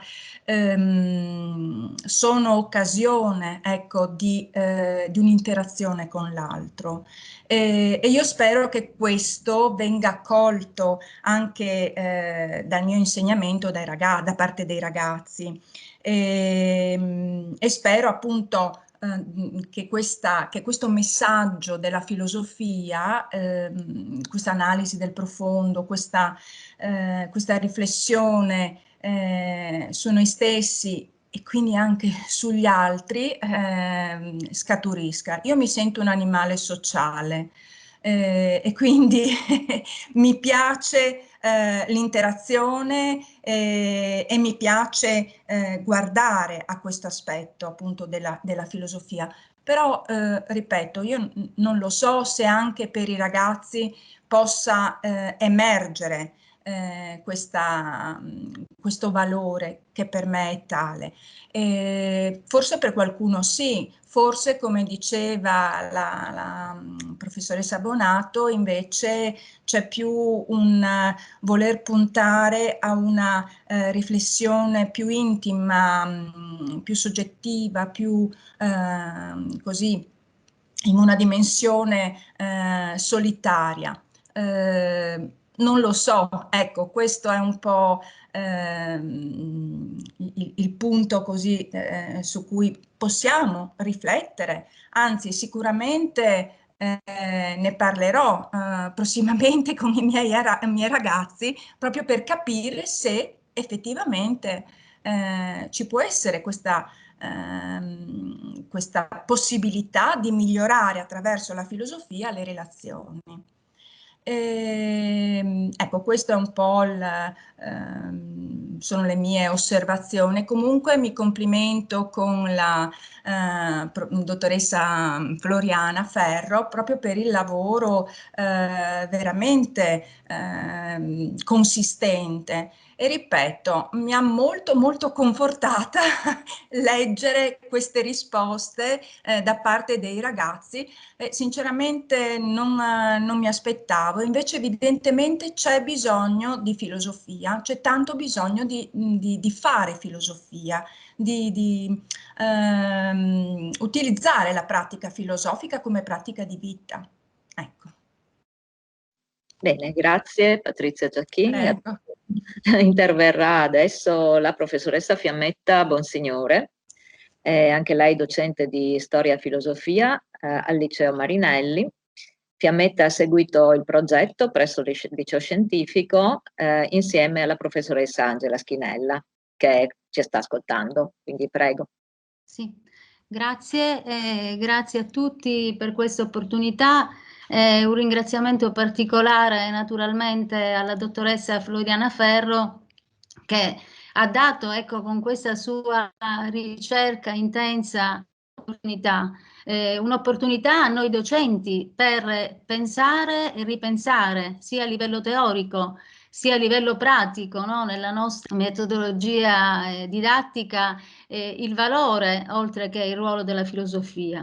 Quindi la filosofia non soltanto, come noi sappiamo, come disciplina che ha naturalmente dei contenuti molto importanti, ma come possibilità proprio di metterci in gioco anche nel momento in cui noi la veicoliamo ai ragazzi. E poi ha dato un'opportunità agli studenti di ripensare quelle che sono le loro emozioni, quelle che sono le loro relazioni empatiche in un momento particolarmente importante che è quello dell'adolescenza. Ecco, io vorrei sottolineare questo aspetto. La filosofia si studia in un triennio di solito, insomma in qualsiasi tipo di liceo, di scuola si parli, si studia al triennio. Non che prima non ci sia l'istanza filosofista della disciplina insegnata, si comincia a 15, 16 anni, 17, 18. È un momento molto particolare quello adolescenziale. È un momento in cui, ecco, ci sono delle richieste, ci sono delle domande, ci sono dei dubbi che richiedono, se non certezze, almeno modalità per riuscire a intraprendere un percorso che possa chiarificare, che possa aiutare a comprendere. E quindi questa relazione, no, tra la fenomenologia, la scuola e la vita si evidenzia in tutte le sue forme.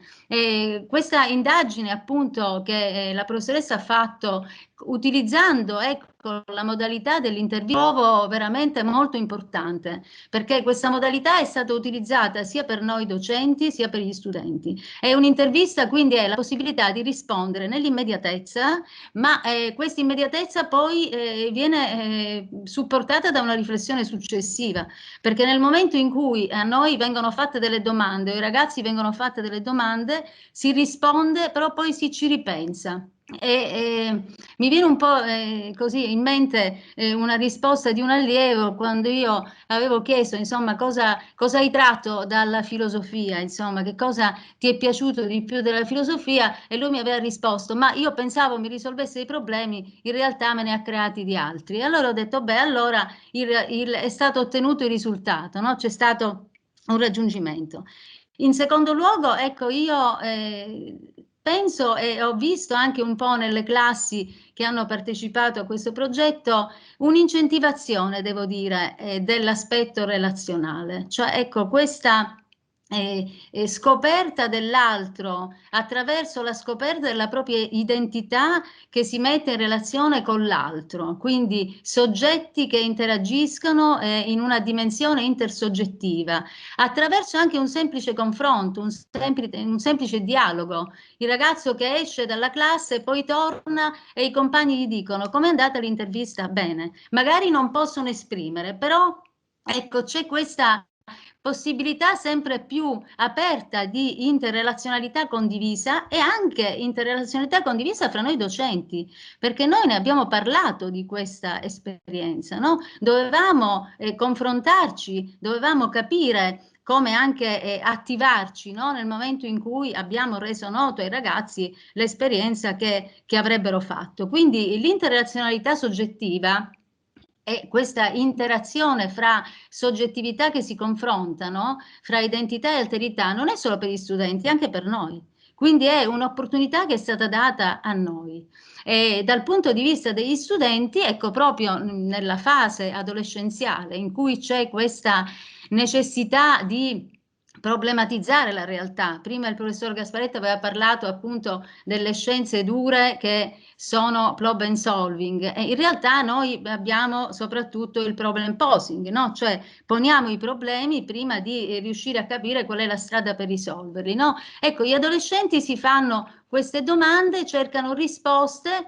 Mi viene da pensare, parafrasando insomma e modificando il titolo di un romanzo di uno scrittore americano che mi piace molto, che si chiama Peter Cameron. Il titolo del romanzo è Un giorno questo dolore ti sarà utile. Io direi un giorno questa adolescenza ti sarà utile, con la guida e il supporto della filosofia. E alla fine quindi che cos'è tutto questo? Tutto questo è una ricerca di senso. Quindi sia l'aspetto fenomenologico sia la ricerca di senso del proprio vissuto esperienziale, del vissuto esperienziale che si confronta con gli altri. Anche la solitudine può essere ripensata per poi essere giocata con gli altri. Quindi non è negativo il fatto di pensare la filosofia pensata in se stessi, la filosofia condivisa con altri. Anche la solitudine può essere ripensata e poi appunto lanciata in un dialogo con altri, e tutto questo è una ricerca di senso molto importante. Mi collego appunto a quanto è stato già detto sia dal professor Luzzi Conti che da Patrizia Giacchin, in un momento non userei la parola nichilismo perché forse è troppo forte, però insomma sicuramente ci sono delle perdite di senso, e allora la filosofia deve rilanciare. D'altra parte, come diceva Husserl, insomma, è proprio la coscienza desta, la vita desta, che indica un andare incontro, no? Dall'ora verso un altro ora. Io ringrazio tutti e soprattutto Floriana, grazie. Bene, abbiamo pensato di alternare un po' le voci dei docenti e le voci delle studentesse, quindi incominciamo da Ada Visentini, che ora per la verità è iscritta all'università perché ha finito e sta frequentando la facoltà di medicina a Pisa, e l'anno scorso era nella quinta F del Liceo Scientifico Copernico. Buonasera, e volevo innanzitutto ringraziare la dottoressa e professoressa Floriana Ferro per l'intervento, che è stato molto interessante, e anche la mia professoressa di filosofia Maria Vidal, che mi ha accompagnato per il triennio scientifico. Volevo innanzitutto partire da una riflessione sull'intervista stessa, che è stata per me un'occasione per poter appunto ripensare e riflettere sul significato e il valore che ha avuto per me lo studio della filosofia nel triennio. E devo dire che il primo approccio è stato abbastanza ostico, in quanto sono partita studiando filosofia nel modo sbagliato, quindi puramente con un approccio storico. Crescendo però mi sono resa conto di quanto in realtà mi abbia aiutato a sviluppare un giudizio proprio critico, e ricollegandomi anche a quello che è stato detto dalle professoresse che sono intervenute prima di me, in particolare alla professoressa Patrizia Giachin, che si può conoscere gli altri solamente avendo una conoscenza profonda di se stessi, e questo indubbiamente mi ha aiutato. E poi adesso io, come è stato detto, studio medicina, però ho la fortuna di vivere in un collegio assieme ad altri allievi dell'Università di Pisa che studiano altre discipline, in particolare giurisprudenza e scienze politiche, e di cui ho un ricordo molto felice delle sere passate proprio nel vero spirito del simposio platonico a parlare dei discorsi filosofici più disparati, della vera essenza dell'essere, di cosa sia la conoscenza, e quindi sono dell'idea che nei rapporti interpersonali la filosofia sia fondamentale, e soprattutto di come non si smetta mai di fare filosofia nella vita. Grazie mille. Sentiamo ora Giulia Martinis della quinta D del Liceo Marinelli. Sì, buonasera. Dunque, l'aver preso parte a questa ricerca, ovviamente come intervistata, è stata la ragione che mi ha spinto a riflettere in modo approfondito non tanto sulla filosofia per sé in sé, quanto sullo studio di quest'ultima, perché è stato, in altre parole, il pretesto per pormi domande che altrimenti difficilmente avrei preso in considerazione.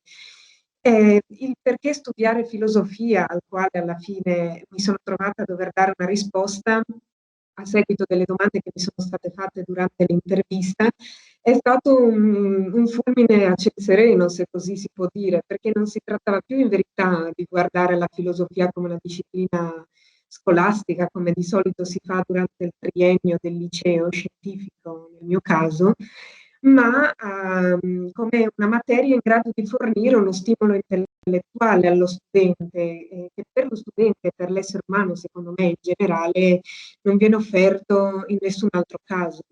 Quindi si è trattato, secondo me, di interpretare qualcosa che chiunque frequenti un liceo, o che sia alla fine del quinto anno, come nel mio caso, considera ormai familiare, necessario, indiscusso. Quindi, guardandomi indietro, in 3 anni so di poter dire che la filosofia sia stata in realtà un cardine, uno spunto intellettuale che ha lasciato un segno indelebile nella mia formazione, nella mia memoria e anche nel mio modo di pensare.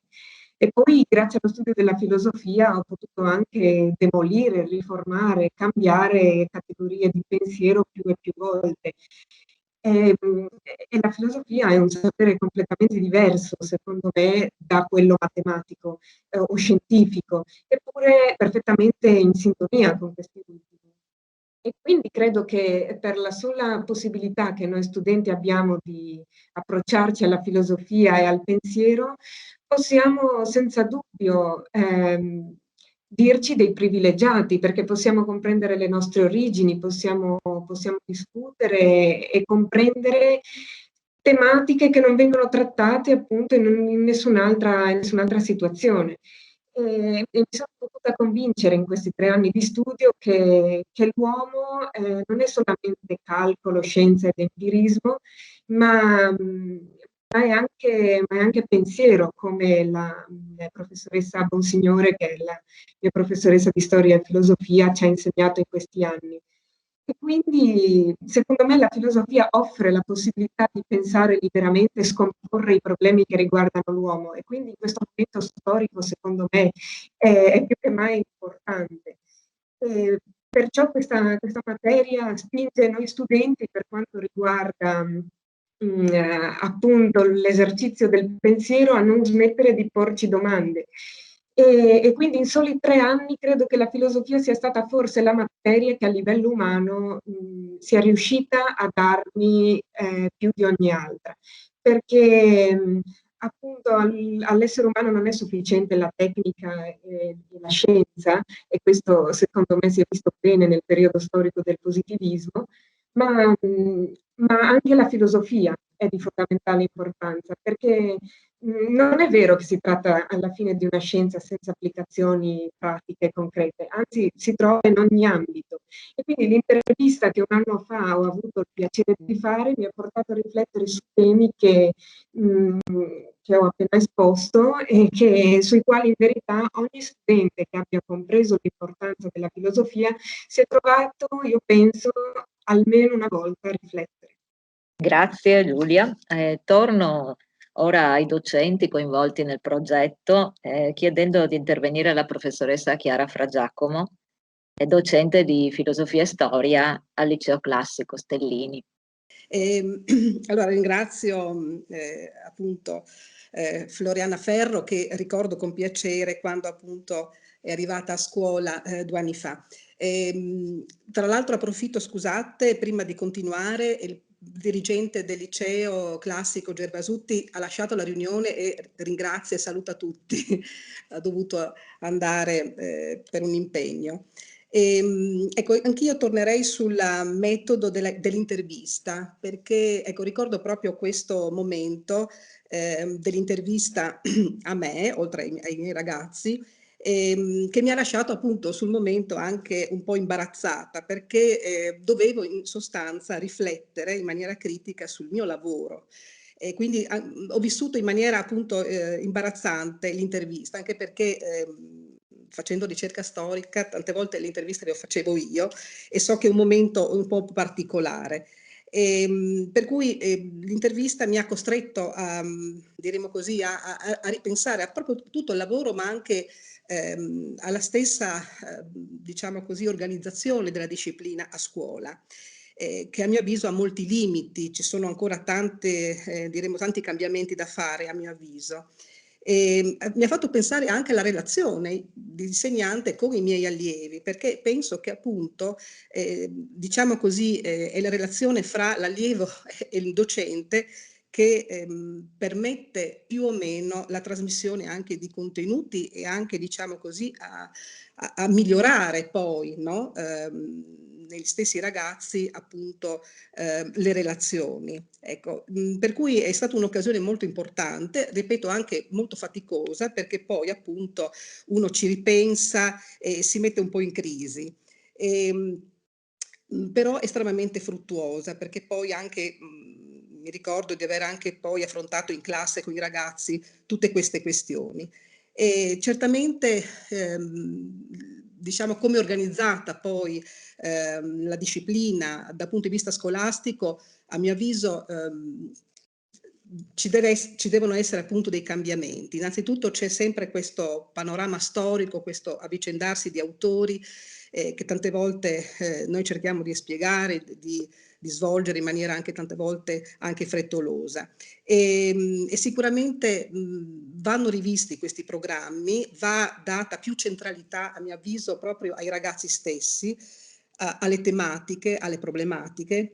I ragazzi hanno tanto bisogno anche di, diciamo proprio di protagonismo. E talvolta appunto magari subiscono, no? Nello stesso insegnamento della filosofia autori, temi, senza avere la possibilità appunto di anche dire la propria. Infatti ecco, io direi proprio questo, cioè ascoltarli un po' di più, lasciare a loro maggiore partecipazione, farli discutere. Ecco, io so che c'è anche questo metodo ultimamente, no, del debate, del dibattito, che io ancora non ho mai applicato da un punto di vista, diciamo così, tecnico.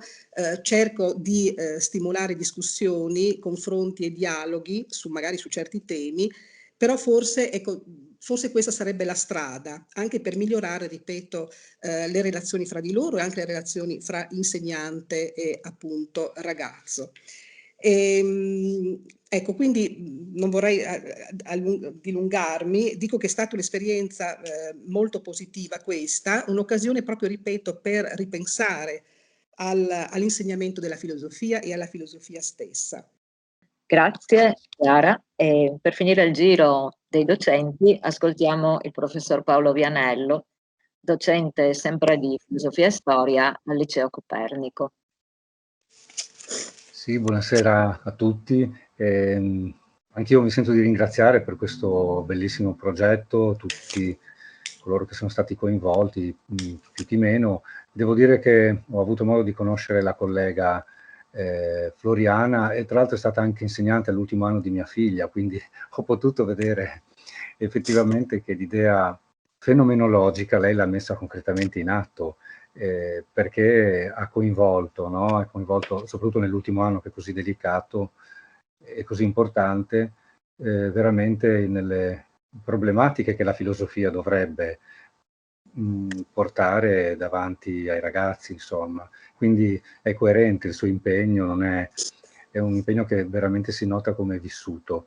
È stata un'occasione anche di riflessione sul mio lavoro, nel senso che mi sono reso conto, anche sentendo questi risultati, che sono da un lato per noi importanti e dall'altro ci devono stimolare ulteriormente, mi ha fatto riflettere sul fatto che lo spazio che si tende a dare ai ragazzi di più o di meno deve in effetti essere aumentato. Sono d'accordo con l'ultimo intervento della collega, perché un esempio mi è capitato quest'anno, la DAD ha ridotto in questo senso la mia attività, il colloquio un po' con i ragazzi. Devo dire, mi è capitato di rendermene conto nel momento in cui, a ritorno da un lungo periodo di didattica a distanza, abbiamo affrontato con alcuni ragazzi delle tematiche anche molto semplici, però che permettevano proprio, no, questo tipo di avvicinamento, diciamo, fenomenologico. Alla fine un ragazzo è venuto a ringraziarmi quasi commosso, ma io ho pensato che in realtà era mesi ormai, no, che non si riusciva veramente molto, almeno sarà un limite anche mio, ma davanti al monitor, ad affrontare certi argomenti. Quindi questo è un segnale, come anche il resoconto prezioso che ci è stato dato dell'esito del progetto, che probabilmente la direzione è quella, mettere ancora di più possibilmente al centro, e dovendo chiaramente anche andare avanti i programmi, sappiamo, no, quali sono le nostre problematiche. E direi comunque, ecco, come idea mia, che l'impostazione fenomenologica, anche a mio avviso, forse aiuta un po' di più a capire al ragazzo quale sia il suo orientamento, nel senso più ampio del termine, forse ancora più che diciamo, ad approfondire i legami interpersonali, nel senso che forse quello permette, una volta capito il proprio orientamento, il proprio senso, la propria responsabilità, un confronto anche più proficuo con gli altri in seguito, quindi in una seconda fase. Questa è la mia impressione. Ancora ringrazio e saluto tutti. Bene, allora rilancio alle studentesse l'invito a proporci le loro riflessioni. Cominciamo con Febe Maria Volini, della quarta A del Liceo Percotto, dell'indirizzo Scienze Umane. Buonasera a tutti. Io mi vorrei concentrare fondamentalmente su 3 aspetti, anche perché in questi 2 anni di studio il mio approccio alla filosofia è notevolmente cambiato. Mi ha insegnato a comprendere l'assenza di certezze e mi ha permesso di capire l'importanza di relativizzare le verità, aprendo un dialogo più autentico con gli altri, perché è caratterizzato da una maggiore attenzione nei confronti delle parole sia mie che degli altri. Quindi da questo punto di vista, a mio avviso, lo studio della filosofia è in grado di migliorare le relazioni sociali. è una grande opportunità e un'occasione di confronto con gli altri e di analisi dei loro diversi punti di vista. Allo stesso tempo però mi ha portata a lavorare molto su me stessa, accrescendo il mio spirito critico nei confronti della realtà e imparando a riflettere su tutto ciò che ascolto e con cui entro in contatto, respingendo anche eventuali condizionamenti esterni e luoghi comuni. Ho cercato di non limitarmi a cogliere l'utilità delle teorie studiate, ma di andare oltre. Infatti la filosofia per me è stata la prima materia che mi ha portata a cercare le risposte non soltanto nei libri, ma anche in ciò che riguarda la vita quotidiana e dentro me stessa. Il riflettere sui punti di vista altrui, inoltre, mi ha permesso di riflettere sulle mie posizioni, confermandole o confutandole, e talvolta mi ha consentito di mettermi in discussione e ha dimostrato che c'è sempre un'altra prospettiva, un modo diverso di vedere le cose. E in ultimo, ma non per importanza, lo studio della filosofia ha accresciuto la mia convinzione che soltanto la conoscenza possa renderci veramente liberi e che l'ignoranza e la paura pesino sulla nostra mente, impedendoci di guardare oltre e, come direbbe Platone, al di fuori della caverna. Grazie, bellissima. E adesso sentiamo Rebecca Trevisano della quinta D del liceo classico Stellini. Buonasera a tutti, spero mi sentiate bene. Nel caso, insomma, avvisatemi pure. Io frequento appunto la quinta superiore al liceo classico e nei 3 anni di studio il mio approccio alla filosofia, ma in generale alle materie classiche è cambiato molto. Parto forse da un punto più più difficile da affrontare di questa analisi, che è proprio la domanda riguardo il rapporto con gli altri.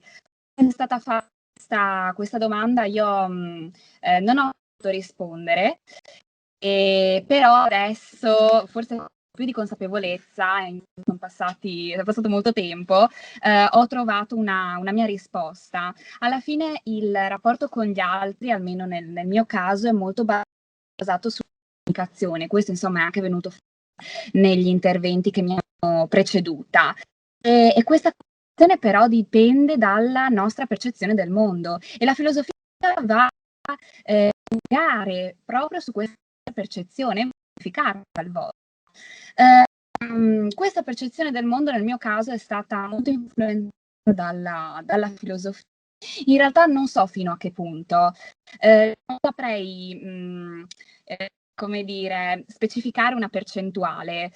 Quando mi è stato chiesto quando la filosofia avesse cambiato il mio modo di vedere il mondo, non ho saputo rispondere in maniera precisa, perché di fatto non so di quanto la filosofia mi abbia condizionato, quanto mi abbiano condizionata altri aspetti della mia vita, come per esempio la scuola, il rapporto con gli altri, la fede, tutto il resto. Ma forse la grande scommessa di questa indagine era proprio questa, cioè rendersi conto che alla fine non si può distinguere la filosofia da tanti altri aspetti della nostra vita. Questo l'ho trovato molto, molto interessante. Mi collego a un punto che ho trattato in molti degli interventi già fatti, cioè il fatto che la filosofia abbia, come dire, aumentato e migliorato e stimolato il senso critico. Nel mio caso in realtà è stato diverso, nel senso che non mi ha insegnato a fare il mio spirito critico, perché ne ho anche troppo a volte, però mi ha insegnato gli ambiti e gli argomenti su cui questo senso critico, su cui questo spirito critico è applicato. Cioè io lo applicavo molto spesso a ciò che c'era al di fuori di me. Ho cominciato ad applicarlo adesso a quello che c'è dentro me, cioè a quelle che con le mie certezze, i miei punti di forza. E questa è la grande scommessa della filosofia, insegnarci ad applicare lo spirito critico anche nei confronti di noi stessi e istituire un dubbio che non deve per forza essere un dubbio scettico, un dubbio paralizzante, ma un proficuo. Questo è molto interessante. Io credo che, insomma, sono in quinta superiore, quindi ovviamente mi sto affacciando a tutto quello che c'è al di fuori delle mura scolastiche che mi sembravano lontano fino a un anno fa, e soprattutto nel periodo di pandemia. Io non credo che di poter considerare i miei insegnanti una strada correre nell'insegnamento di questa materia, e non mi sento in grado di farlo, però il dialogo credo che sia fondamentale in questo senso, e soprattutto un studio trasversale di questa materia. Noi quest'anno, per esempio, abbiamo lavorato per moduli e non per per esempio. Questo l'ho trovato molto, molto stimolante. Alla fine, insomma, parlando chiaramente, io il prossimo anno non mi ricorderò in che anno è pubblicata la critica della ragion pratica di Kant, non me lo ricorderò, forse non lo ricorderò perché l'avrò letto 5 minuti sui miei appunti, farò contenti i miei insegnanti e va bene, però di questo non mi ricorderò quella data lì. Io mi ricorderò probabilmente nel momento in cui mi ritroverò a fare una scelta, forse lì penserò a che cosa stia pensando questa mia scelta. Nella terza delle 3 forme dell'imperativo categorico di Kant era questo, c'era proprio un chiedersi che cosa influenza la mia scelta, se la mia scelta fosse davvero autonoma. E questa è una domanda molto, molto interessante, e mi rimarrà quella piuttosto che la data, l'anno di pubblicazione, ecco, dell'opera. E questo lo trovo molto arricchente. Bene, ecco, per concludere questa carrellata di interventi molto interessanti, direi, molto stimolanti, anche sentiti, ascoltiamo Beatrice Maiaroli della quinta C del Liceo Classico Europeo Uccellis. Buonasera, innanzitutto volevo ringraziare per avermi dato la possibilità di esprimere il mio giudizio personale su questo tipo di progetto. Come è stato già appunto delineato dai professori e dalle studentesse che mi hanno anticipato e preceduto, credo che questo tipo di intervista abbia messo noi studenti nella posizione di riflettere sull'effettivo ruolo che la filosofia ha nella nostra vita. Sostengo infatti che la filosofia, a differenza di altre materie che vengono appunto insegnate a scuola, se studiata con l'approccio giusto, quindi con il desiderio di creare una sorta di dialogo con i filosofi, sia una materia che ci mette nella posizione appunto di comprendere il mondo che ci circonda. Qualche giorno fa mi sono trovata con dei miei amici che non hanno avuto modo di studiare filosofia a scuola perché appunto hanno seguito e hanno frequentato degli istituti tecnici, i quali appunto mi hanno domandato su cosa fosse effettivamente questa filosofia. E io, grazie alla riflessione che ho appunto avuto modo di fare dopo le interviste, ho risposto appunto evidenziando come la filosofia secondo me non ci impone dei punti di vista, non ci imponga qualcosa appunto di fisso, ma ci offra delle lenti che possono essere appunto utilizzate per comprendere e per analizzare, diciamo, il mondo che ci circonda. Ed è proprio per questo motivo che secondo me il rapporto che abbiamo con l'altro, il rapporto che abbiamo con gli altri individui viene in un qualche modo modificato e viene appunto cambiato grazie a questa consapevolezza che noi abbiamo di noi stessi tramite appunto la filosofia e anche delle prospettive, dei punti di vista che altre persone appunto potrebbero in un qualche modo assumere. Ed è con questo che io volevo concludere insomma il mio intervento. Grazie mille. Allora ringrazio tutti e restituisco la parola al professor Lotti per le conclusioni di questa tavola rotonda. Grazie Beatrice. Sì, le mie conclusioni saranno dei rilievi, diciamo, piuttosto marginali. Non ho la pretesa assolutamente di sintetizzare la ricchezza di questi interventi, e quello che si nota è la straordinaria maturità degli studenti che hanno partecipato a questo dialogo, veramente impressionante, il che ovviamente prova dalla dimostrazione di quanto i semi filosofici siano stati gettati molto bene in un terreno evidentemente anche fecondo. E da parte dei docenti ho colto un'esperienza didattica estremamente ricca, un'autoconsapevolezza delle difficoltà anche, ma soprattutto degli obiettivi che si propongono, una passione sincera nei loro interventi, congiunta appunto all'autoriflessione. Ci sono molti spunti interessanti, dalla possibilità di proseguire questa indagine in un'altra forma, magari dopo questa evenienza storica estremamente singolare che ci ha coinvolto in questi 2 anni. Mi sembra un suggerimento che può essere molto utile. E altro aspetto che ho colto è una grande sensibilità per la partecipazione degli studenti, dei ragazzi, un bisogno, si è detto, di protagonismo, si è parlato di fare filosofia, quindi sempre più renderli soggetti attivi. Il mio contributo conclusivo, anche perché io voglio poi lasciare tempo al dibattito libero, ci sono già 2 interventi previsti di colleghi e studiosi che mi hanno chiesto di poter intervenire. Il mio rilievo, il mio contributo consiste in questo. Richiamo un titolo di un'opera che alle persone di una certa età, quale io sono, diciamo, era piuttosto nota, e così pure agli studiosi del mondo antico e della filosofia antica. Logo e dialogo. Il punto è che nell'insegnare la filosofia si ha molto a che fare con il vissuto degli studenti, le questioni relazionali, la maturazione adolescenziale, e la filosofia stessa è, perlomeno può essere, chiarificazione dell'esistenza, per usare un termine che una volta in una stagione ormai lontana si trovava e diciamo era stato proposto da illustri filosofi. La filosofia è certamente questo, ma è anche riflessione teorica, è riflessione, diciamolo pure, su concetti astratti. C'è il valore dell'astrazione, il valore cognitivo, epistemico, critico dell'astrazione.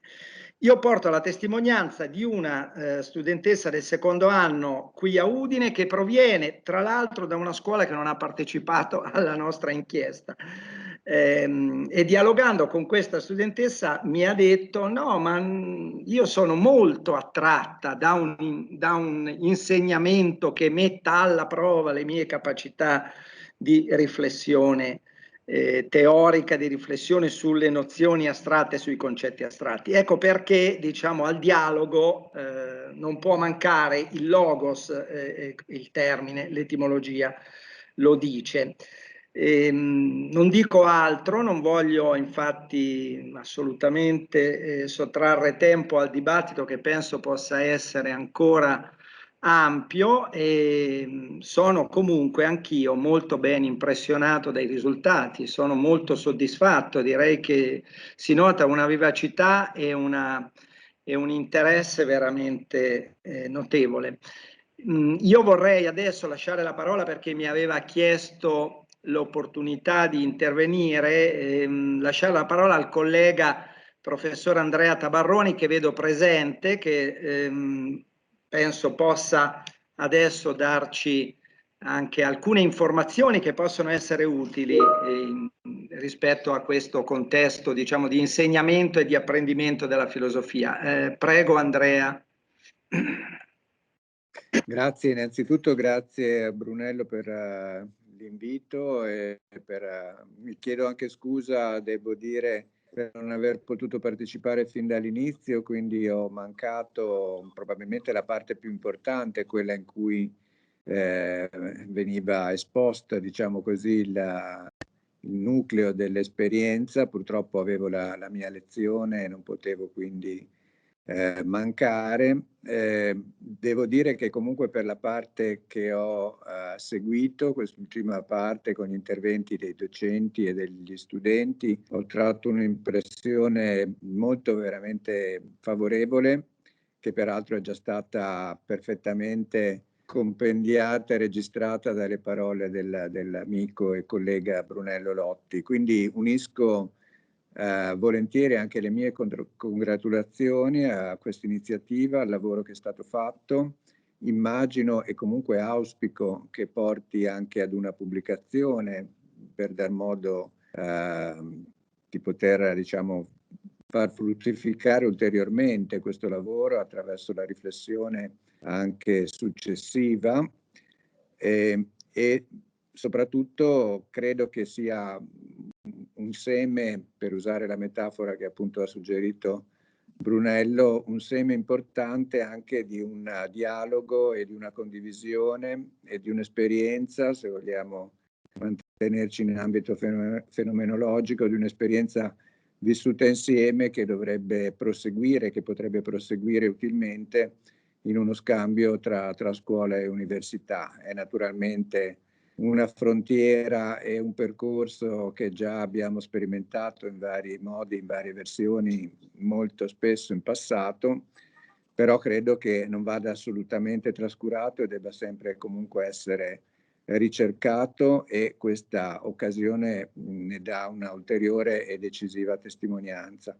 E in questo senso posso effettivamente, come ha anticipato il collega Lotti, posso dare alcune prospettive che spero siano accolte positivamente. Sono prospettive che riguardano il lavoro in ambito filosofico qui all'università, e sono due novità, diciamo così, che posso annunciare per il prossimo futuro. Innanzitutto, a partire dall'anno prossimo, spero già dal semestre autunnale, conto anzi che sia fatto già del semestre autunnale, nell'ambito delle attività di formazione insegnanti che sono previste all'interno del polo udinese dei Lincei per la scuola, di cui sono state avviate le attività la settimana scorsa, e che doveva in realtà partire già da quest'anno, ma sinceramente spero di avere anche il vostro conforto, anche soltanto magari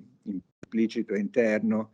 Sinceramente, come responsabile del polo udinese, io non mi sono sentito di aggiungere un'ulteriore occasione di didattica a distanza alle tante, sia diciamo così passive sia attive, che il mestiere dell'insegnante già prevede e ha previsto in questo periodo. E quindi ho ritenuto che fosse meglio aspettare tempi migliori facendo i dovuti scongiuri, magari non tanto filosofici, ma che possono sempre servire. Sembra che questi tempi migliori si prospettino, ce lo auguriamo tutti, e quindi l'attività dovrebbe partire dal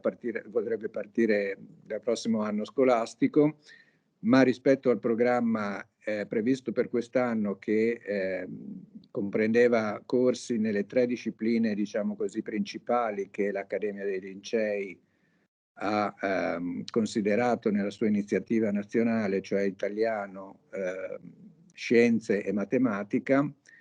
Partendo l'anno prossimo abbiamo pensato di aggiungere anche un corso di filosofia e un altro corso che invece sta molto a cuore appunto sia al Ministero sia all'Accademia dei Lincei, cosiddetta, diciamo, cultura digitale o innovazione digitale, certamente qualcosa di cui c'è bisogno, ma è anche un po' una specie di oggetto misterioso un po' per tutti, ma sarà una sfida interessante. In questa sede mi preme particolarmente, e comunque mi preme particolarmente per la mia formazione, per i miei interessi, di annunciare appunto che ci sarà la possibilità di iscriversi e di frequentare questo corso in filosofia, previsto con la formula appunto dell'iniziativa ai Lincei per la scuola, cioè attraverso la presenza di docenti anche di prestigio, ma comunque tutti di qualità, su questo ci impegneremo, e con la collaborazione di tutor, docenti scuola che dovranno essere reclutati attraverso un bando dell'ufficio scolastico regionale. I corsi consisteranno sostanzialmente in una 5-6 appuntamenti per un complessivo monte ore di 25 in totale, e sostanzialmente consisteranno nella lezione di questi ospiti e nel lavoro comune di tipo laboratoriale tra docenti universitari, coordinati insieme con il tutor docente scuola e i docenti scuola. Nelle mie intenzioni questo dovrebbe essere anche il campo più ristretto in cui avviare non soltanto, diciamo così, la cosiddetta formazione, per quanto importante, ma anche un vero e proprio campo di scambio di esperienze e anche di sperimentazione eventualmente. La didattica universitaria non è esattamente uguale alla didattica delle scuole superiori, però è comunque sempre principalmente un'attività didattica e io credo che abbiamo tutti da guadagnare nel mettere a confronto le nostre esperienze in questo campo. La seconda e forse ancora più importante novità che penso di poter annunciare, per quanto non sia ancora ufficiale, quindi, ma diciamo abbiamo i migliori auspici, è quella che stiamo elaborando la proposta, che dovrà naturalmente percorrere il suo iter prima all'interno dell'Ateneo e poi anche a livello ministeriale, ma stiamo preparando una proposta per l'istituzione di un nuovo corso in classe di filosofia. Un corso che avrà una declinazione particolare, quindi diciamo non un corso di filosofia tradizionale. Naturalmente è chiaro che i percorsi filosofici a livello universitario in regione ce ne sono già. Uno è all'interno del corso di laurea in lettere nella nostra università, un altro è insieme ad un percorso storico nella triennale dell'Università di Trieste, e poi a livello magistrale abbiamo un'iniziativa comune Udine-Trieste nella magistrale appunto di filosofia, ma abbiamo ritenuto che ci fosse spazio per una innovazione, per qualche cosa di nuovo che, per quello che sappiamo, costituirà una novità a livello nazionale, e cioè la prospettiva di una laurea triennale che vorremmo chiamare, anche se il nome non è ancora definitivo, ma dovrebbe essere significativo, filosofia e transizione digitale. Cioè un percorso che mette insieme sostanzialmente una robusta formazione filosofica e anche una non superficiale formazione in ambito informatico, per formare persone che abbiano un approccio critico e consapevole nei confronti della nuova realtà del digitale.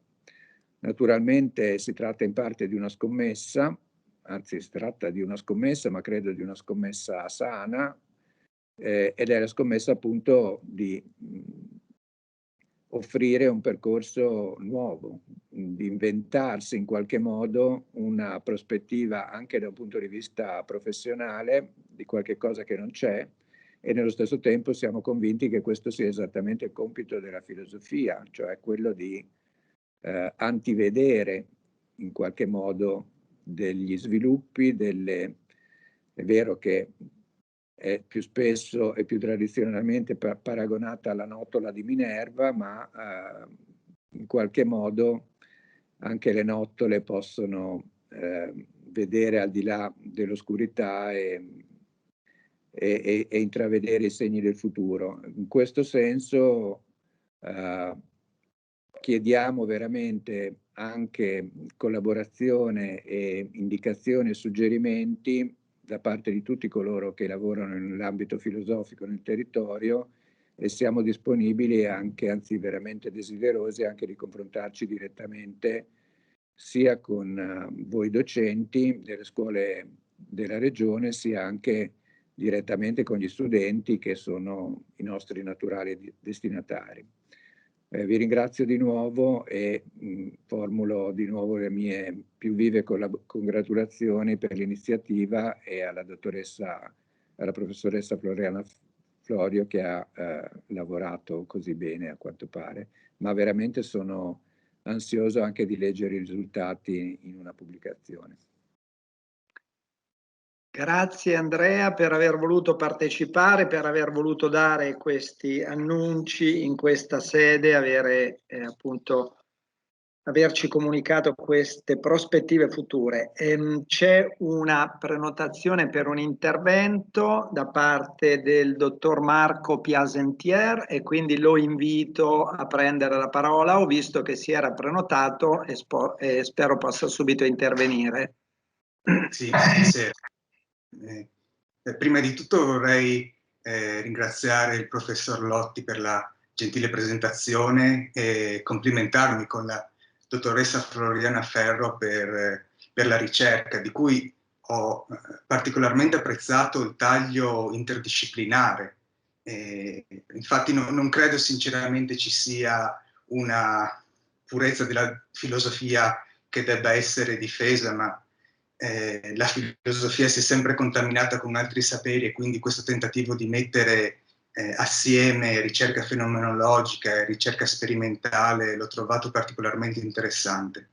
E mi chiedevo anche poi quale potesse essere la validità di uno studio longitudinale da questo punto di vista, perché come dimostra la psicanalisi, certi vissuti diventano significativi o anche traumatici in una fase diversa della vita, e quindi forse anche l'insegnamento della filosofia poi viene assorbito dagli studenti, con i quali tra l'altro vorrei sinceramente congratularmi per la loro maturità.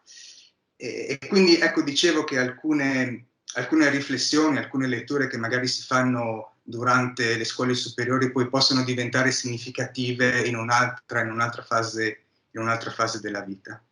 E per concludere, mi ricollego a quanto ha detto la professoressa Bonato sulla filosofia come anche un esercizio per imparare a stare con se stesse, quindi anch'io condivido questa prospettiva. Credo che sia un esercizio sia cognitivo che emotivo, perché ci insegna a stare con l'altro che ci abita, e quindi e forse attraverso di ciò poi si riesce anche a raggiungere l'altro in maniera diversa. Ecco, però detto questo volevo ringraziarvi ancora per l'invito e complimentarmi con tutti, a partire dagli organizzatori e in particolar modo anche agli studenti. Di nuovo rinviti. Bene, grazie. Grazie a lei del suo intervento, di averci seguito per tutto il pomeriggio dalla sua sede scandinava. Dunque, al momento non vedo prenotazioni, ma allora desidererei, prima di dar la parola per le conclusioni al delegato, desidererei magari una riflessione conclusiva della professoressa Ferro, dal momento che ha esposto la relazione, ci sono state molte reazioni e quindi una sua riflessione conclusiva mi parrebbe opportuna. Dopodiché, se non ci sono richieste di intervento, cederò la parola al professor Gasparetto per le conclusioni. Sì, innanzitutto ringrazio i docenti e gli studenti delle scuole coinvolte per i loro interventi, che sono stati molto molto fruttuosi e ricchi di stimoli. Ecco. Riflettere su tutto quello che hanno detto richiederebbe diverse altre ore di intervento, quindi cercherò di essere quanto più sintetica possibile. Innanzitutto quello che ha detto la professoressa Bonato sulla questione dello stare da soli, entrare in relazione con gli altri, Questo è importantissimo, oppure la relazione tra ricerca quantitativa e ricerca qualitativa. Questi sono degli argomenti appunto, su cui questa ricerca ha aperto, possiamo dire, degli aspetti problematici. Innanzitutto, quello che io penso, in quanto, diciamo, amante della fenomenologia, è che alla fine, come diceva Heidegger, lo stare da soli non sia altro che una modalità difettiva del Dasein. Ora lo spiego in parole più semplici. Fondamentalmente noi non siamo mai veramente soli. Cioè è vero che è giusto raccogliersi su se stessi, riflettere, questo sicuramente sì, ma questo non significa che siamo mai veramente da soli. Perché anche quando riflettiamo su noi stessi c'è sempre possiamo dire, un contorno relazionale che ci caratterizza. E se noi consideriamo anche, per esempio, non parliamo delle situazioni sane, parliamo delle situazioni patologiche, parliamo o dei disturbi o dei problemi che abbiamo, sono tutti di sfera relazionale, non sono cioè il rapporto di noi con noi stessi, noi lo decliniamo sempre in un'ottica della relazione con gli altri. Quindi questo è importantissimo. E la fenomenologia insegna questo, siamo sempre in un tessuto, siamo sempre intrecciati. Il nostro essere soli è intrecciato con l'essere con gli altri, ma è intrecciato anche con la natura, è intrecciato con tutti gli enti, animati, inanimati, cioè c'è una grande riflessione secondo me da fare da questo punto di vista, per questo io mi sto occupando anche del concetto di carne in Merleau-Ponty, un modo di vedere l'essere, possiamo dire, diverso, ecco, da quello, diciamo, della tradizione filosofica a cui siamo abituati.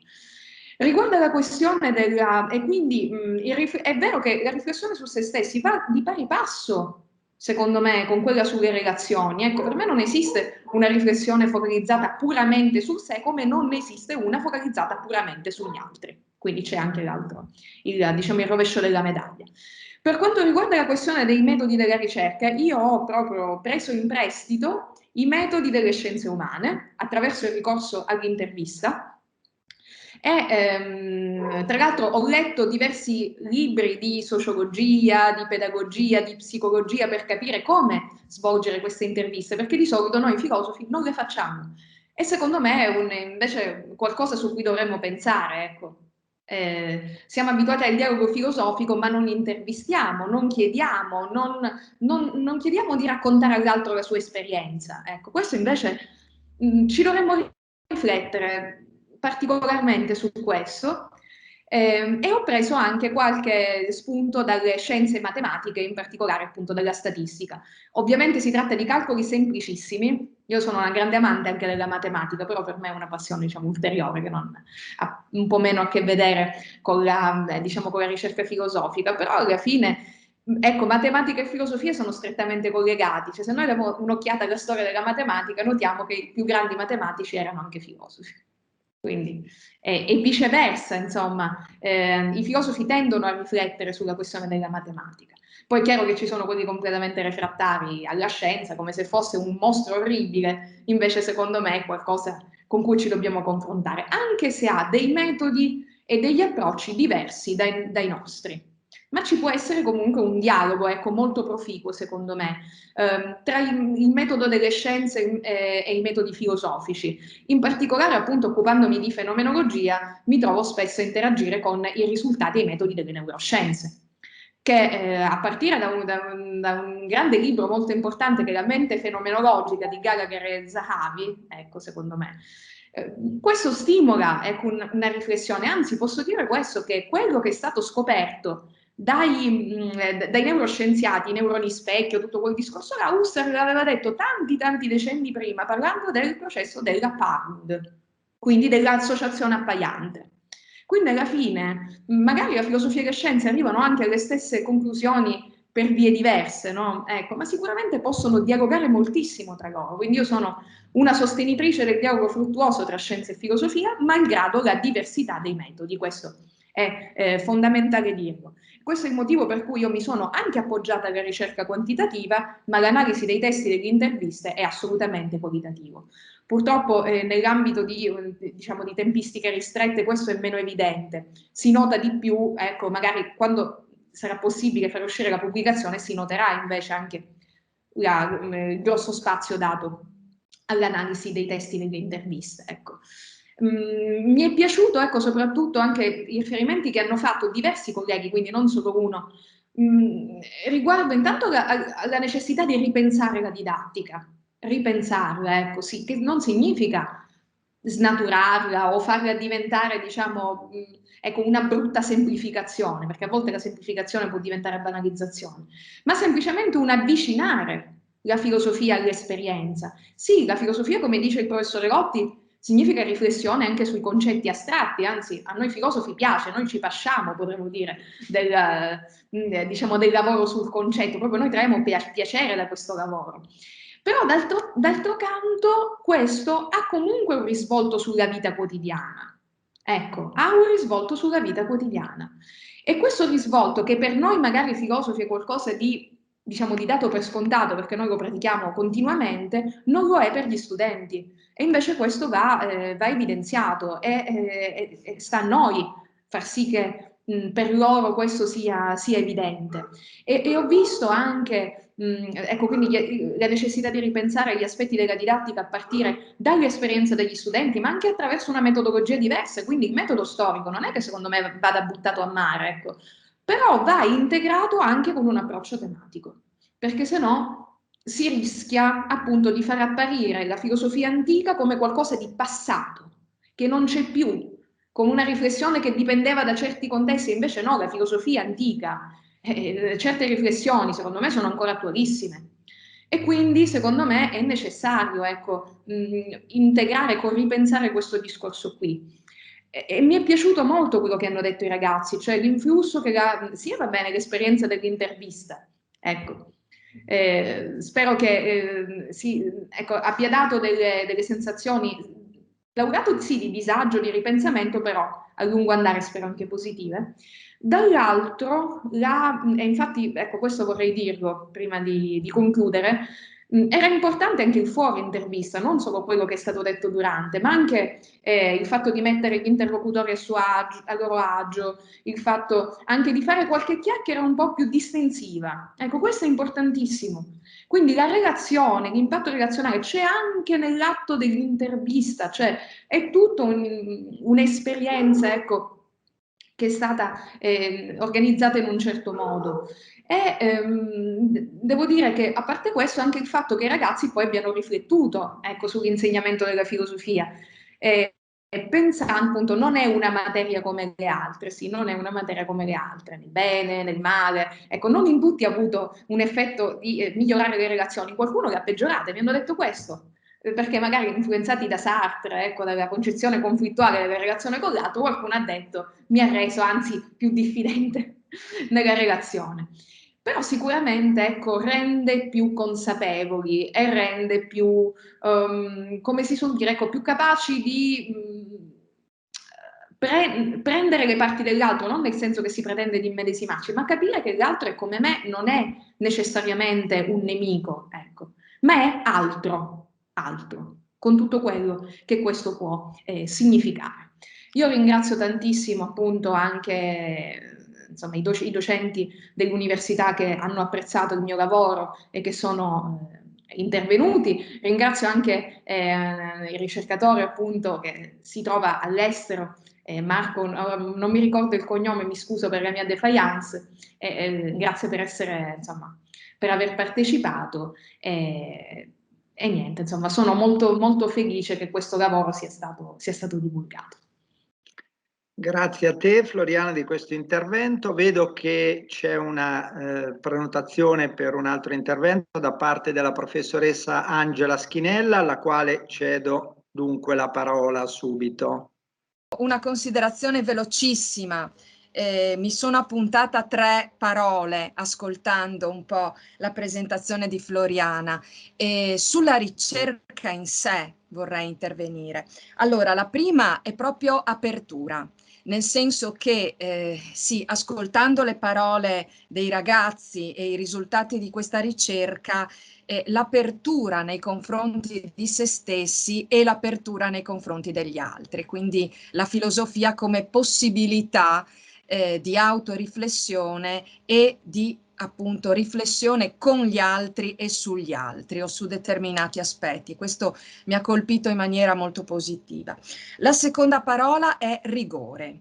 Mi è molto piaciuto l'utilizzo della metodologia della ricerca qualitativa e quantitativa, perché appunto si rischia alle volte di creare un pourparlers senza avere una sostanzialità di dati che consentano di istituire dei confronti, delle riflessioni alla fin fine, no? su quello che è accaduto e su quello che si è raccolto. E quindi mi è piaciuto molto e credo che risulti essere una ricerca veramente rigorosa da questo punto di vista.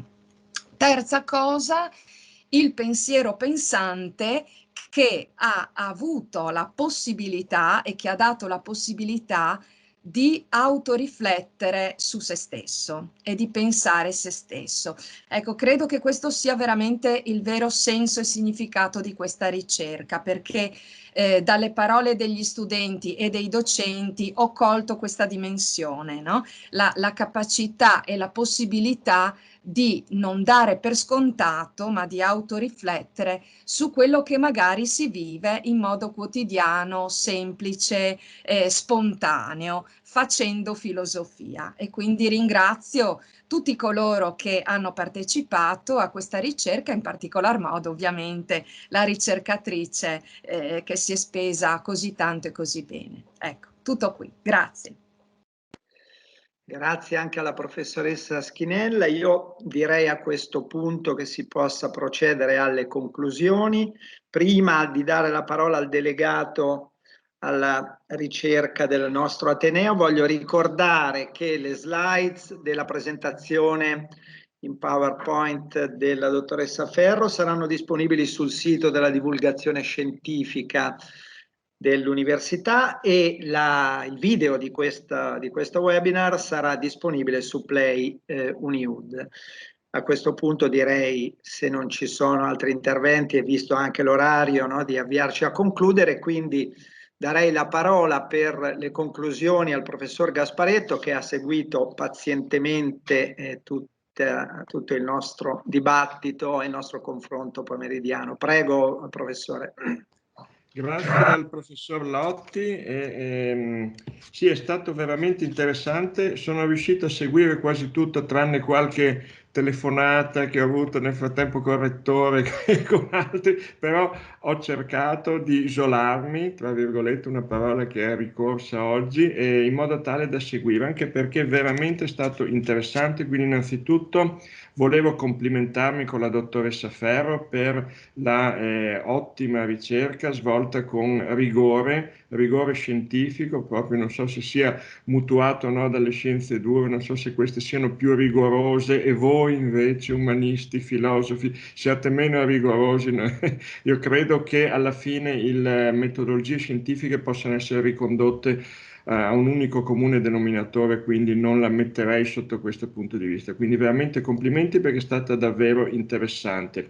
In più, diciamo, se volete, da un punto di vista personale mi ha fatto sentire più giovane, per così dire, perché mi ha portato indietro ai tempi in cui anch'io ero studente liceale, quindi mi occupavo di questi argomenti che poi per il mio percorso anche di studi e poi professionale non ho avuto più modo di approfondire. Quindi è stato bellissimo da questo punto di vista. È stato ricchissimo di spunti e vorrei proprio solo citarne alcuni proprio brevemente. Innanzitutto risvolti della filosofia sulla vita quotidiana, e qui mi rivolgo in particolare alle studentesse che sono intervenute, e voi veramente avete la fortuna di aver studiato filosofia in questi anni del liceo, e vedrete che appunto la filosofia più avanti sarà veramente uno strumento utilissimo per affrontare le complessità della vita, come è stato detto, perché la vita non è la vita, la società, tutti i suoi aspetti non sono riassumibili in formule matematiche, per così dire, però proprio per questo serve un approccio di natura di tipo filosofico che possa appunto capire la complessità di questo sistema, capire le relazioni tra i vari aspetti, non solo tra le persone, ma tra i vari aspetti di argomenti, di topics, per così dire, di aspetti di un certo sistema e di una certa struttura, perché solo questo può consentirvi di capire la società e anche di migliorare voi stessi e la società, perché mi ha colpito molto il fatto che alcuni dei risultati delle interviste fossero delle citazioni di studenti i quali avevano detto che io prima mi arrabbiavo, ero molto aggressivo, invece la filosofia mi ha fatto essere più riflessivo, mi ha fatto capire anche le ragioni dell'altro, e in una società come questa è fondamentale. Come pure è fondamentale il fatto che la filosofia vi permetta di sviluppare un senso critico, cosa merce sempre più rara al giorno d'oggi. Il senso critico che vi dà la possibilità di capire quali sono le cose importanti, quali sono le cose meno importanti, quali sono le cose vere, quali sono le cose false. E quindi questo è fondamentale in una società di oggi dominata dai social network e da un eccesso di informazione, all'interno della quale chi non ha gli strumenti non riesce a capire qual è la buona informazione e qual è la cattiva informazione. Quindi è veramente un invito che faccio alle studentesse a appunto fare tesoro di ciò che avete appreso per quanto riguarda il vostro bagaglio filosofico, che poi potrete utilizzare in tutti i modi anche nel prosieguo della vostra vita e non solo della vostra carriera. All'inizio ho fatto cenno al fatto che anche da un punto di vista professionale competenze di natura filosofica umanistica siano sempre più attenzionate, usando un brutto termine, siano sempre più richieste dalle aziende da questo punto di vista, proprio per la capacità di avere una visione olistica delle problematiche. Quindi ecco che anche da un punto di vista pratico, pragmatico, appunto, il fatto di avere delle competenze filosofiche, di aver messo a confronto diversi modi di pensare, può avere una valenza estremamente importante. Per quanto riguarda più nello specifico invece la ricerca, questo magari a livello universitario, ma non solo, mi rifaccio anche a quanto è stato detto anche dal collega Tabarroni e non solo, per quanto riguarda l'importanza della interdisciplinarità, di questa contaminazione tra scienze dure e scienze umanistiche. Quindi si è parlato di cultura digitale, di filosofia del digitale, eccetera. Anche questo è assolutamente fondamentale, importante. Tanto è vero che noi come Ateneo, nel nostro piano strategico, come ben sanno i colleghi dell'Università di Udine, uno degli aspetti più importanti era proprio quello dell'interdisciplinarietà. C'è stato proprio chiesto di fare uno sforzo nel declinare la progettualità di ricerca in termini interdisciplinari, in modo tale da realizzare appunto questa contaminazione tra persone, tra ricercatori provenienti da background anche differenti, quindi non solo umanistici o scientifici per così dire, ma anche all'interno di settori che potrebbero sembrare omogenei, appunto cercare di avere degli interfacciamenti che possano permettere di avere una visione trasversale a 360 gradi. Quindi questo ritengo che sia assolutamente fondamentale anche per migliorare e per rendere sempre più appetibili e importanti anche i risultati della ricerca, perché si va verso proprio questa interdisciplinarità. La società è sempre più complessa, la società in cui viviamo. Alcune istanze cito in particolare l'istanza della sostenibilità, pensiamo ai Sustainable Development Goals dell'ONU, che ovviamente intercettano attività di ricerca in maniera trasversale interdisciplinare, quindi è impensabile poter andare a risolvere le problematiche con un approccio stretto, con un approccio limitato, con un approccio non interdisciplinare. Che concludo riscontrando con estremo favore questa apertura, questa attenzione verso l'interdisciplinarietà, riscontrando con estremo favore questo fervore della filosofia che ho potuto notare oggi. Veramente ho notato la passione di tutti nel presentare appunto le proprie posizioni, nel commentare l'attività svolta dalla dottoressa Ferro e soprattutto delle studentesse. Proprio si è colta proprio la passione e l'interesse che hanno avuto in questa materia. E quindi concludo ringraziando ancora una volta tutti gli organizzatori, congratulandomi con gli organizzatori, con tutti i colleghi sia a livello universitario che a livello liceale che sono intervenuti, nonché con le studentesse. Mi congratulo anche con la dottoressa Missana per l'organizzazione del convegno, oltre che col collega Lotti naturalmente, quindi auspico che si possa anche in futuro ripetere convegni di questo tipo, perché veramente sono di estremo interesse, non solo per una platea diciamo specifica di filosofi in questo caso, ma credo siano di estremo interesse anche per una platea più vasta. Grazie ancora. Grazie professore, le sue parole non hanno bisogno di alcun commento, sono per noi di incitamento a fare meglio e peraltro nel merito io le condivido pienamente. Direi che a questo punto possiamo concludere la serata, il pomeriggio, ormai è la serata. Speriamo di avere altre occasioni di incontro. È stato un esempio, direi, abbastanza significativo del rapporto tra università e licei, università e scuola. Mi sembra che i risultati siano stati davvero soddisfacenti. Saluto tutti e speriamo di rivederci presto e comunque avremo sempre occasione di collaborare come abbiamo fatto fin qui. Buona serata. Grazie. Arrivederci, grazie. Arrivederci. Buonasera, grazie.